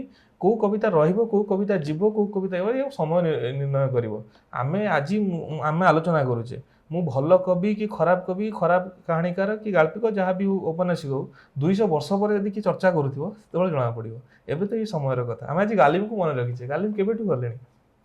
ଚିନ୍ତା କର, ତାଙ୍କ ବିଷୟରେ, ତାଙ୍କ ସମୟରେ ଅନ୍ୟ କେହି କ'ଣ ନଥିଲେ, ଲେଖୁନଥିଲେ? ତ ସେମିତି ଆପଣ ଦେଖନ୍ତୁ, ଶାରଳା ଦାସଙ୍କୁ ଆମେ ଆଜି ମନେ ରଖିଛୁ, ପ୍ରଣମ୍ୟ ସେ। ତ ସେମିତି ମାନେ 500-600 ବର୍ଷ ପରେ ଯଦି ସେମାନେ ଚର୍ଚ୍ଚାରେ ଅଛନ୍ତି, ତାମାନେ ସେ ସେମିତି କିଛି ଗୋଟେ ଜୀବନର କଥା କହିଦେଇଛନ୍ତି, ମାଟିର କଥା କହିଦେଇ ଯାଇଛନ୍ତି। ତ ସେୟା ହେଉଛି କଥା। ସମସ୍ତେ କରନ୍ତୁ, ସବୁ ବାଟରେ କରନ୍ତୁ, କିନ୍ତୁ ସେଇ ଜିନିଷ ହିଁ ରହିବ ଯାହାକୁ କାଳ ପସନ୍ଦ କରିବ, ଯାହାକୁ କାଳ ବାଛିବ। ତେବେ ଆଉ ଗୋଟେ କଥା, ଆପଣ ଯେମିତି କହିଲେ କବିତା ଆସୁଛି, ଆଧୁନିକତା ଆସୁଛି, ତ ଆଧୁନିକ କବିତା ଆଳରେ ଆମ ଭାଷାକୁ ଦୁର୍ବଳ କରିଦେଉନାହାନ୍ତି ତ କିଛି ଜଣ? ଦେଖନ୍ତୁ, ଓଡ଼ିଆ ଭାଷାକୁ ଦୁର୍ବଳ କରିବାକୁ କାହାର ସାହସ ନାହିଁ ନା ଶକ୍ତି ନାହିଁ। ମୁଁ ଏତିକି କହିବି, ଓଡ଼ିଆ ଭାଷା ଜିନିଷ ହେଉଛି, ଠିକ୍ ଅଛି, ଇଏ ପିଲାଟା ଓଡ଼ିଆ ଭାଷା କହୁନି, ଇଏ କରୁନି, ସିଏ କରୁନି, ଭାଇ ତୁ ଯା ପଳା, ଆହୁରି ଲୋକ ଅଛନ୍ତି ଓଡ଼ିଆ ଭାଷା ବ୍ୟବହାର କରୁଛନ୍ତି, କହୁଛନ୍ତି। ହଁ, ଆଉ ରହିଲା କବିତାରେ ଇଏ କରିବା କଥା, ଯେଉଁ ଭାଷାକୁ ଦୁର୍ବଳ କରିବା କଥା।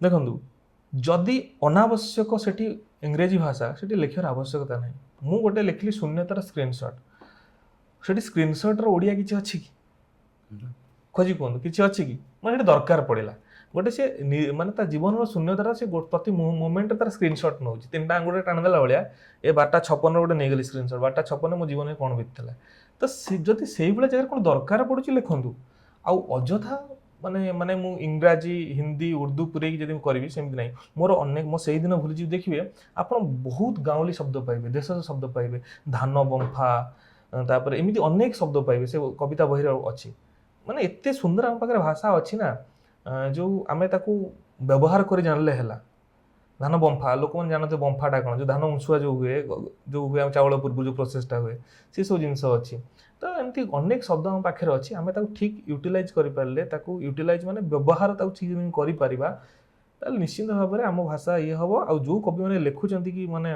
बाहर जिनस आनी मु चेष्टा करी कि ये कहबी जदि आवश्यक पड़ुछि शब्द ताकू व्यवहार कर जदि शब्दर आवश्यकता नहीं अଯଥା गोटे ये करने आवश्यक माने दरकार नहीं तबे ये तो गला कवितार कथा आमे जे देखियो बर्तन कविता जो हार रे आसुची से अनुसार गप आ उपन्यास आसु नाही आपन को भी ये लागुची नहीं सेटा आपन को देखा जाउची कथा होची कविता जो माने कौन जो फूलटा बेसी देखा जाए ये को किंतु से बगीचार आंब होइतो आंब भी फळुथिबो से बगीचार पणस होइतो पणस भी फळुथिबो किंतु से बगीचा जदी फूल गछ लोक जाउ फूल गछ उडा देखे कविताटा सूक्ष्म कोमल जिनसटा जल्दी नजर पड़ जाए जल्दी लोक हठात लिखि दियंती आ हठात पोस्ट कर दियंती सोशल मीडिया चारियाडे कविताटा इजीली माने कोन गले सांग सांग लिखि हिजो सांग सांग कहि हिजो किंतु गप कविता मु आपन जो गप उपन्यास कथा कहली तार साधना जिनस चलीची माने ताकू लिखिया गले साधना करिया पड़े सेति समय देवा पड़े लोक लिखुचंती गाल्पिक अछंती जो माने लिखुचंती ए नुह कि बेसी मात्रा लिखिदे जने गाल्पिक हो बेसी मात्रा लिखि के गाल्पिक होई नांती गोटे दीटा गप चेतना को स्तर को हलै देले हे गला गप आपण गोटे बेले गोटे कविता मु कहूची आपण जो एबे मधुबाबू को जन्मदिन पालन कले मधुबाबू केतेटा कविता लिखिछंती बेसी कविता लिखि ना 7टी खंडे कविता अछि जो 7टी कविता अछि ओडिसा रो माने लोकन भितरे माने रक्त गरम कर दोछि केते से पावरफुल शब्द तुपरा बोला उत्कल संतान तेबे किंपा तुई भीरु तोहर जननी रोदन करिले कहिबाकू किंपा डरु ये माने ये धाड़ी पर आ किछि नाही बुझि परछन ना तो सेही भलिया माने गप मध्य लोक लिखुचंती लोक सेति अधिका लिखु नांती बोली कोहा होची गप कविता आसुनी गप आसुची हां टिके लोकन पाखे जल्दी कविता पहुंची जाए गपटा टे डेरी रे पहुंचे तो सित पे मु से लागे किंतु एका संगे सब जिंस चलीची आउ मु कहली या फूलटा देखा जाउची आउ बाकी जिंसडा बगीचार अछि ते नजर आसुनी आ तबे एमती कहले नजर आसुनी बहुत लेखा होची बहुत पत्र पत्रिका भी आसुची सेतरे भी साहित्य परची आपनकर लेखा मध्ये अनेक पत्र पत्रिका रे प्रकाशित हेची तो पत्र पत्रिका रे लेखा प्रकाशित होबा पुस्तक रे प्रकाशित होबा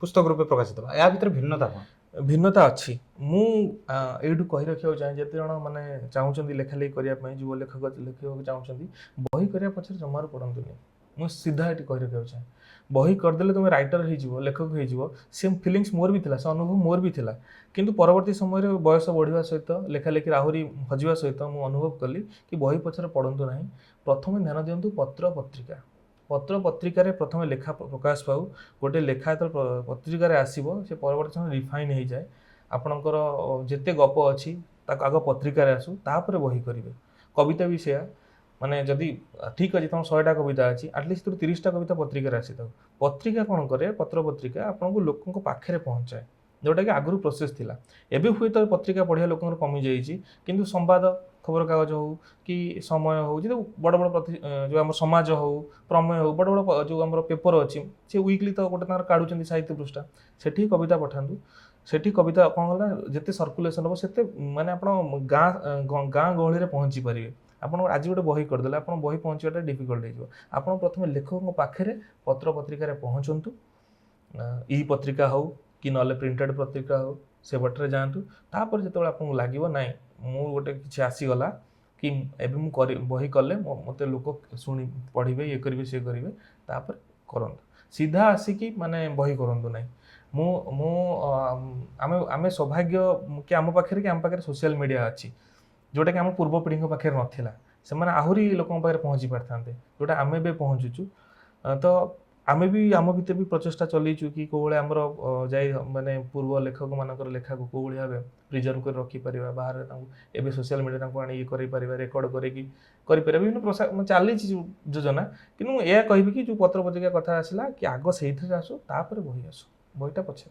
तेबे एते सब कथा भितर मु आउड कथा जानि आपण अनेक पुरस्कार पाइछन नवककल ठू आरंभ करी टाइम पास उदयरा कहंतु कि शांति सेना सम्मान कहंतु शब्दराग सम्मान कहंतु आपण अनेक पुरस्कार पाइछन तेबे आपन लागे कि पुरस्कार पाइला परे आपनकर गोटे लेखक हिसाब रे बा साहित्यिक हिसाब रे दायित्वबोध बढ़ी जाए देखंतु पुरस्कार पाइला परे लेखक सीरियस होबार अछि प्रथम कथा मते गोटे संस्था भी डाकी कि एते लेखक भितरु से ता भितरु मते बाची मोर लेखा पड़ी मते सम्मानित करूची तो ता माने से कहूची कि एई लोकर भविष्यत अछि युवा पुरस्कार कथा खाली कहूची ए पिलार भविष्यत अछि ये आहुरी लिखिबा दरकार तो उनकर गोटे दायित्वबोध आसीबा दरकार आ जे भाबुची कि मु पुरस्कार पाइ जाउची एटा मोर टैलेंट मोर आ किछि करिवार नै से मूर्खामी करंतुनी तो जदि मु के सम्मानित करूची ताल ताको जस्टिफाई करिया पई कि साहित्य रे रुहंतु आहुरी किछि करंतु तेबे एते सब कथा भितर गोटे कथा मु पुणी थरे आसी फेरिबा चाहि पछू आपण कहले आपण ड्रामाटिक सेक्रेटरी थिले तो आमे जानिचु कोठी ना कोठी आपनकर गोटे राजनीतिक लिंक थिला सेतबे आपण थिले भविष्य रे आपनकर राजनीतिक अभिसंधि किछि अछि कि आ आपनकर राजनीतिक कैरियर विषय रे टिके डिटेल रे कहंतु देखंतु मोर जो राजनीति करिवार माने जो छात्र संसद राजनीति से होची कॉलेज रो थिला से कैंपस भीतर सीमित आ मोर भविष्य रे कोन होबो कि किछि जानि नांदी राजनीति को आसीबी कि सेवा करबी कोन करी से भीतर मोर किछि ये योजना नाही किंतु छात्र संसद निर्वाचन समय रे मु जेति कि माने सेठी स्टूडेंट को यूनियन को लीडरशिप करिछि कैंपेन करबा पिलांग समस्या हो ड्रामा करबा हो जो जहा जहा थिला सेठी से समय रे बहुत माने चेष्टा करिथिली कि सचोट उपाय रे करबा पई कि आ से समय रे हम एक्चुअली मार्गदर्शक थिले वर्तमान जे जगतसिंहपुर विधायक अछंती अमरेंद्र दास टीटू भाई इनकर गोटे स्नेह भल पाइबा थिला से समय से छात्र संसद निर्वाचन से पड़े देखुथिले आ तांको सहित पारिवारिक संपर्क तांको सानो भाई जी गुरुदत्त दास से मोर घनिष्ठ बंधु माने एमती हमें ग्रेजुएशन सांग होई पढुथिलु फिजिक्स ऑनर्स रे तो भाई मते कहिथिले कि ड्रामाटिक पई कि मते कहिले छिडा से तो कॉलेज रे भी मते मुटी फेमस हे आस्थिली से समय रे तो से समय रे राजनीति जहा करिथिली तापर पढियो जेतु पळेली धनबाद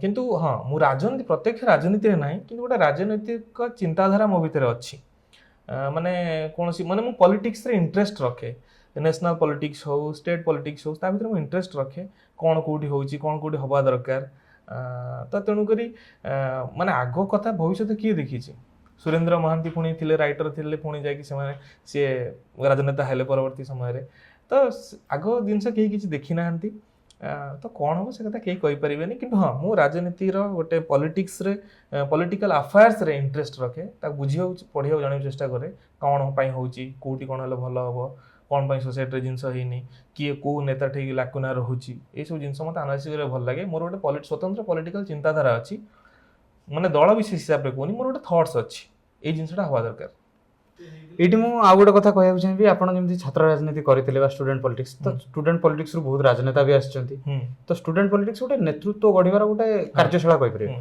वर्तमान राज्य रे स्टूडेंट पॉलिटिक्स बंद हो जायछि बा छात्र राजनीति संपूर्ण रूप बंद कर दिया जायछि आकु आपण को दृष्टि रे देखुछ देखंतु गोटे यूनिवर्सिटी हो कि गोटे कॉलेज हो सेठी तो खाली समस्त जानते नहीं आईएएस ओएस डॉक्टर इंजीनियर होबा पई सेठो ता भीतर भी किछि बाहर कि नेता होंती किछि लोक बाहर कि बिजनेस करंती तो गोटे एक्चुअली हमें पाठ पढ़ू कहीं गोटे माने भूल और ठीक भितर निर्णय करिवार गोटे जिनस आम शिखु बयस सहित स्किल्ड हो तो जिनस कथा होची गोटे कॉलेज रे छात्र संसद निर्वाचन रो कोनोसी खराब जिनस नुहे हवा दरकार किंतु गोटे बट लगी जाउची सी कोन होची ना मारात्मक हो जाउची समय क्रम आम छात्र संसद निर्वाचन समय रे गोटे एबे कोन होची ना एबे एबे एबे तो आपण कहबे जो ओले निशा ड्रग्स सब आसिलानी सोसाइटी को आ एटा बेसी पिला माने तादर अट्रैक्ट हो जाउचंती आ जोटी निशा पसिला जोटी मद पसिला जोटी बाकी सब जिंस आसिला सेठी गंडोळ होटा सुनिश्चित माने छात्र संसद निर्वाचन में गोटे नेता तैयारी होतिला आपण जत्ते बड़ नेता देखंतु आज अछंती इंडिया रे देखंतु ओडिसा रे देखंतु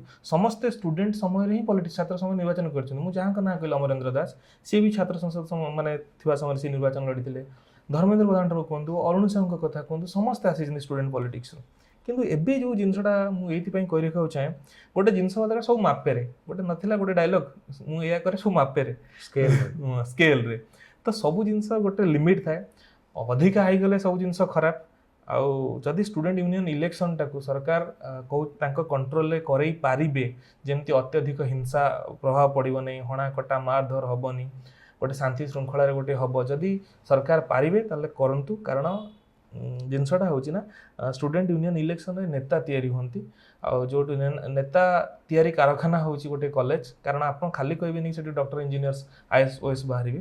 ତେଣୁକରି ମୁଁ ସମର୍ଥନ ଦେବି, କିନ୍ତୁ ଗୋଟେ କଣ୍ଡିସନରେ ଯଦି ସବୁକିଛି ସୁରୁଖୁରୁରେ ହେଇପାରିବ ତେବେ କରାଯାଉ, ଆଉ ଜଣେ ଚାହିଁଲେ କରିପାରିବ। ବହୁତ ବଢ଼ିଆ ଭାବରେ ଆପଣ ଉତ୍ତର କହିଲେ। ତ ଏଥିରୁ ଆମକୁ ଏହା ବୁଝିବାକୁ ପଡ଼ିବ ଯେ ଯେମିତି ଛାତ୍ର ସଂସଦ ନିର୍ବାଚନରୁ ବା ଛାତ୍ର ରାଜନୀତିରୁ ବଡ଼ ରାଜନେତା ବାହାରନ୍ତି ଏବଂ ସୁରେନ୍ଦ୍ର ମହାନ୍ତି ବି ପ୍ରଥମେ ରାଇଟର ଥିଲେ, ପରେ ରାଜନେତା ହେଲେ, ତ ହୁଏତ ତୃପ୍ତି ରଞ୍ଜନ ଦାସ ଭବିଷ୍ୟତରେ ରାଜନେତା ହେଇପାରନ୍ତି। ମାନେ ସିଏ କଥା ସମୟ କହିବ, ମା ଶାରଳାଙ୍କ ନିର୍ଦ୍ଦେଶ ଯାହା ରହିବ। ମୋର ସେମିତି କିଛି ନାହିଁ, ମୁଁ ବର୍ତ୍ତମାନ ଏଇ ଜୀବନକୁ ଉପଭୋଗ କରୁଛି, ମୁଁ ଭଲ ପାଏ ଏଇ ସମୟକୁ। ମାନେ ମୁଁ ସବୁବେଳେ ଦୁଃଖ ପ୍ରକାଶ କରେ ମୋ ବୟସ ସରିଗଲା ପରେ ମୁଁ ପୃଥିବୀରୁ ପଳେଇବି ନା। କେତେ ସୁନ୍ଦର ଜିନିଷ ଦେଇଛନ୍ତି ଭଗବାନ, ମାନେ ଏଠି ରହିବା ପାଇଁ ଆକାଶ, ମାଟି, ପାଣି, ପବନ, କେତେ ସୁନ୍ଦର ସୁନ୍ଦର ଜିନିଷ ଦେଇଛନ୍ତି। ମାନେ ମୁଁ ବର୍ତ୍ତମାନ ଏଇ ମୁଭମେଣ୍ଟଟା ଉପଭୋଗ କରୁଛି। ତ ତେଣୁକରି ଆଗକୁ କ'ଣ ହେବ ଜାଣିନି, ପଛରେ ଯାହା ବିତି ଯାଇଛି, ଯାହା ହେବ। ତେବେ ଏତେ ସବୁ କଥା ହେବା ଭିତରେ ଆମେ ଗୋଟେ ଜିନିଷ ଲକ୍ଷ୍ୟ କଲୁ, ଆପଣ ଯେଉଁ କୁହନ୍ତି ମଲ୍ଟି ଟ୍ୟାଲେଣ୍ଟେଡ୍ ପର୍ସନାଲିଟି, ସବୁ କିଛି କରିପାରନ୍ତି। ତ ଏ ଯେଉଁ ଅଧ୍ୟାପନା ଜୀବନ ଭିତରେ ଆପଣ ସାହିତ୍ୟ ପାଇଁ କେତେବେଳେ ସମୟ ବାହାର କରନ୍ତି? ହଁ, ଆଉ ଗୋଟେ କଥା କରିବାକୁ ଚାହେଁ, ଅଧ୍ୟାପନା ଜୀବନ ଭିତରେ ସାହିତ୍ୟ ସମୟ ମାଗେନି। ମୁଁ ଆପଣଙ୍କୁ କ'ଣ କହିଲି ନା, ମୁଁ ଏଇଥିରେ ବଞ୍ଚେ। ମୋ ପ୍ରଫେସନ୍ ବି ମୁଁ ସେତିକି ଭଲ ପାଏ। ସାହିତ୍ୟ ସହିତ ମୋ ପ୍ରଫେସନ୍, ମୁଁ ଫିଜିକ୍ସରେ ରିସର୍ଚ୍ଚ କରିଛି। ମୋର ରିସର୍ଚ୍ଚ ଫିଲ୍ଡ ହେଉଛି ମ୍ୟାଟେରିଆଲ ସାଇନ୍ସ। ଆପଣ ଦେଖିବେ ମୋର ରିସର୍ଚ୍ଚ ପେପର ଅଛି, ଏବେ ବି ମଧ୍ୟ କାମ କରୁଛି। ଲାଷ୍ଟ ଇୟର ପବ୍ଲିଶ ହେଇଥିଲା ରିସର୍ଚ୍ଚ ପେପର, ଏବେ ମଧ୍ୟ ରିସର୍ଚ୍ଚ କାମ ଚାଲିଛି। କୋଲାବୋରେସନରେ ମୋର କୋଲାବୋରେସନରେ ଅଛନ୍ତି, ଜର୍ମାନରେ ଅଛି, ତାଙ୍କ ସହିତ ରିସର୍ଚ୍ଚର ସହିତ କାମ କରୁଛି। ତ ମୁଁ ପ୍ରଫେସନରେ କେବେ ମୁଁ କହିଛି ନା, ସବୁବେଳେ ମୋ ପାଖରେ ଗୋଟେ ଫୋନ୍ ଥିବ, ନହେଲେ ଡାଏରୀଟେ ଥିବ। ଆପଣ ଦେଖିବି ମୁଁ ଧର ଗୋଟେ କ'ଣ ପେପର ଲେଖୁଥିବି, ରିସର୍ଚ୍ଚ ପେପର ଲେଖୁଥିବି, ସେ ସମୟ ଗୋଟେ ଧାଡ଼ି ମନେ ପଡ଼ିବ, ସାଙ୍ଗେ ସାଙ୍ଗେ ଖାତାରେ ଲେଖିଦେବି। ତ ଏଇ ସବୁ ହବା ଭିତରେ ମୁଁ କହେ ଯେଉଁ 24/7 ମୁଁ ଯେଉଁ ଫ୍ରେମ୍ରେ ଅଛି, ଯେଉଁ ଜିନିଷ କରିବାକୁ ଆସିଛି, ସେଇ ଜିନିଷରେ ବିଜି ଥାଏ। ମୋ ପ୍ରଫେସନରେ ବିଜି ଥାଏ, ତା ସହିତ ମୋ ଲିଟରେଚର ବିଜି ଥାଏ। ଆଉ ସେଇଟା ଗୋଟେ ମୁଁ ଧନ୍ୟବାଦ ଦେବି ଠାକୁରଙ୍କୁ, ସେ ମୋ ଭିତରେ ଗୋଟେ ବାଲାନ୍ସ କରିକି ରଖିଛନ୍ତି, କି ମୁଁ ବାଲାନ୍ସ କରିପାରୁଛି। ତ ତେଣୁକରି ସେଇଟା ହେଇ ଚାଲିଛି, ଆଉ ଏଇଟା ହେବ ମଧ୍ୟ। ସେମିତି କିଛି ବଡ଼ ଇସ୍ୟୁ ମୋତେ ଆଜି ଯାଏଁ ହର୍ଡଲ୍ସ ଆସିନି ମୋ ସାମ୍ନାରେ। ରିସର୍ଚ୍ଚ କାମ କଲାବେଳେ ହଉ, ଅଧ୍ୟାପନା କାମ କଲାବେଳେ ସେ କାମ କରିଛି, ପିଲାଙ୍କୁ ପଢ଼େଇଛି କ୍ଲାସରୁମ୍ରେ, ଆଉ ତାପରେ ପିଲାଙ୍କୁ ପଢ଼ାଏ, ତାପରେ ମୁଁ ମୋ କାମ କରେ, ୟୁନିଭର୍ସିଟିର କାମ କରେ, ତାପରେ ସେତେବେଳେ ଇଏ କାମ ଆସେ, ସନ୍ଧ୍ୟାକୁ ଯାଇ କେତେବେଳେ ଷ୍ଟେଜ୍ ଚଢ଼ିଯାଏ, ଲେଖା ଲେଖିଲେ ରାତିରେ କେତେବେଳେ ବସି ଲେଖୁଥାଏ। ତ ଏମିତି ହେଇଛି। ତ ଏତେ ସବୁ କଥା ଭିତରୁ ଆପଣଙ୍କୁ ଯଦି ଗୋଟିଏ ଜିନିଷ ବାଛିବାକୁ କୁହାଯିବ, ସିମ୍ପଲି କହିବାକୁ ଗଲେ ଆପଣଙ୍କୁ ଦୁଇଟା ଅପସନ୍ ଦିଆଯିବ, ଫିଜିକ୍ସ ଅର୍ ଲିଟରେଚର, ଦୁଇଟାରୁ ଗୋଟିଏ ବାଛିବାକୁ କୁହାଯିବ, ଆପଣ କାହାକୁ ବାଛିବେ? ଫିଜିକ୍ସ ଆଉ ଲିଟରେଚର, ମାନେ ଦୁଇଟାକୁ ଛାଡ଼ିକି ରହିହେବନି ପ୍ରଥମ କଥା। ଆଉ ଗୋଟେ ମୋତେ ମାନେ ପ୍ରଫେସନ୍ ଯେହେତୁ ସେ ମୋର ପେଟ ପୋଷୁଛି, ଆଉ ଗୋଟେ ପ୍ୟାସନ୍ ଯେଉଁଥିରେ ମୋତେ ବଞ୍ଚେଇକି ରଖୁଛି, ଯେଉଁ ଜିନିଷଟା ମାନେ ମୁଁ ସେ କଳ୍ପନାରେ ଭାସୁଛି। ତ ତେଣୁକରି ଆମକୁ ଦୁଇ ଜଣଙ୍କୁ ଛାଡ଼ି ବଞ୍ଚି ହେବନି। ମୁଁ ଦୁଇ ଜଣ ଯାକ ମୋର ଦୁଇଟା ଗୋଡ଼, ଦୁଇଟା ହାତ, ଗୋଟେରେ କି ଚାଲିପାରିବ? ବହୁତ ସୁନ୍ଦର ଭାବରେ ଆପଣ ମାନେ କ୍ୱେଶ୍ଚିନ୍କୁ ସାଇଡ୍ କରିଦେଲେ। ତ ସାହିତ୍ୟ କ୍ଷେତ୍ରରେ କାମ କରୁଥିବା ହିସାବରେ ଆମେ ହଉ କି ଆପଣମାନଙ୍କ ପାଠ କୁହନ୍ତୁ କି ଦର୍ଶକ କୁହନ୍ତୁ, ସମସ୍ତେ ଜାଣିବାକୁ ଚାହାନ୍ତି ଯେ ଜଣେ ସାହିତ୍ୟିକର ଆଗାମୀ ଯୋଜନା କ'ଣ, ଆଗକୁ କ'ଣ ନୂଆ ବହି ଆସୁଛି, ଆଉ କ'ଣ ଆସିବ ନୂଆ ଲେଖା। ତ ଆପଣଙ୍କର ସେମିତି ଭବିଷ୍ୟତ ଯୋଜନା କ'ଣ ଅଛି? ଓଡ଼ିଆ ଘରେ ଗୋଟେ କଥା ଅଛି, ଆଗୁଆ କହିଦେଲେ କାମ ହୁଏନି। ତ ତେଣୁକରି ଯାହା ଆସିବା କଥା ଆସିବ। ତେଣୁକରି ସେମିତି କିଛି ଯୋଜନା ମାନେ ନାହିଁ। ମାନେ ମୁଁ ଏବେ ସତରେ ସେମିତି କିଛି କହିପାରିବିନି କ'ଣ ଆଗକୁ ଆସିବ, କାରଣ ଲେଖା ବହୁତ ଚାଲିଛି, ଲେଖା ବହୁତ ଅଛି। ଯେତେବେଳେ ଆସିବ ସେତେବେଳେ ଜାଣିବେ ଆଉ। ବହୁତ ଚତୁରତାର ସହିତ ଆପଣ ପ୍ରଶ୍ନ ଗୁଡ଼ିକୁ ଏଡ଼ାଇ ଦେଉଛନ୍ତି। ତେବେ ଏଇଥିରୁ ମନେ ପଡ଼ିଲା, ଆପଣ ଅଧ୍ୟାପକ ଆଉ ସାହିତ୍ୟକୁ ଛାଡ଼ିଲେ ତୃପ୍ତି ରଞ୍ଜନ ଦାସ ନିଜକୁ ଗୋଟିଏ ଧାଡ଼ିରେ କ'ଣ ବର୍ଣ୍ଣନା କରିବେ? ମୁଁ ମାନେ ଗୋଟିଏ ଧାଡ଼ିରେ କ'ଣ କହିବି, ମୁଁ ମଣିଷ ଭଲ ପାଏ। ଗୋଟିଏ ସେଣ୍ଟେନ୍ସ କହିଲେ ପ୍ରେମିକ। ବହୁତ ଚମତ୍କାର, ପ୍ରେମିକ। ତେବେ ଏବେ ସାହିତ୍ୟ କ୍ଷେତ୍ରରେ ବହୁତ ନୂଆ ନୂଆ ପିଲା ଆସୁଛନ୍ତି, ଆଉ ସେମାନେ ବହୁତ ଭଲ ଭଲ ବି ଲେଖୁଛନ୍ତି।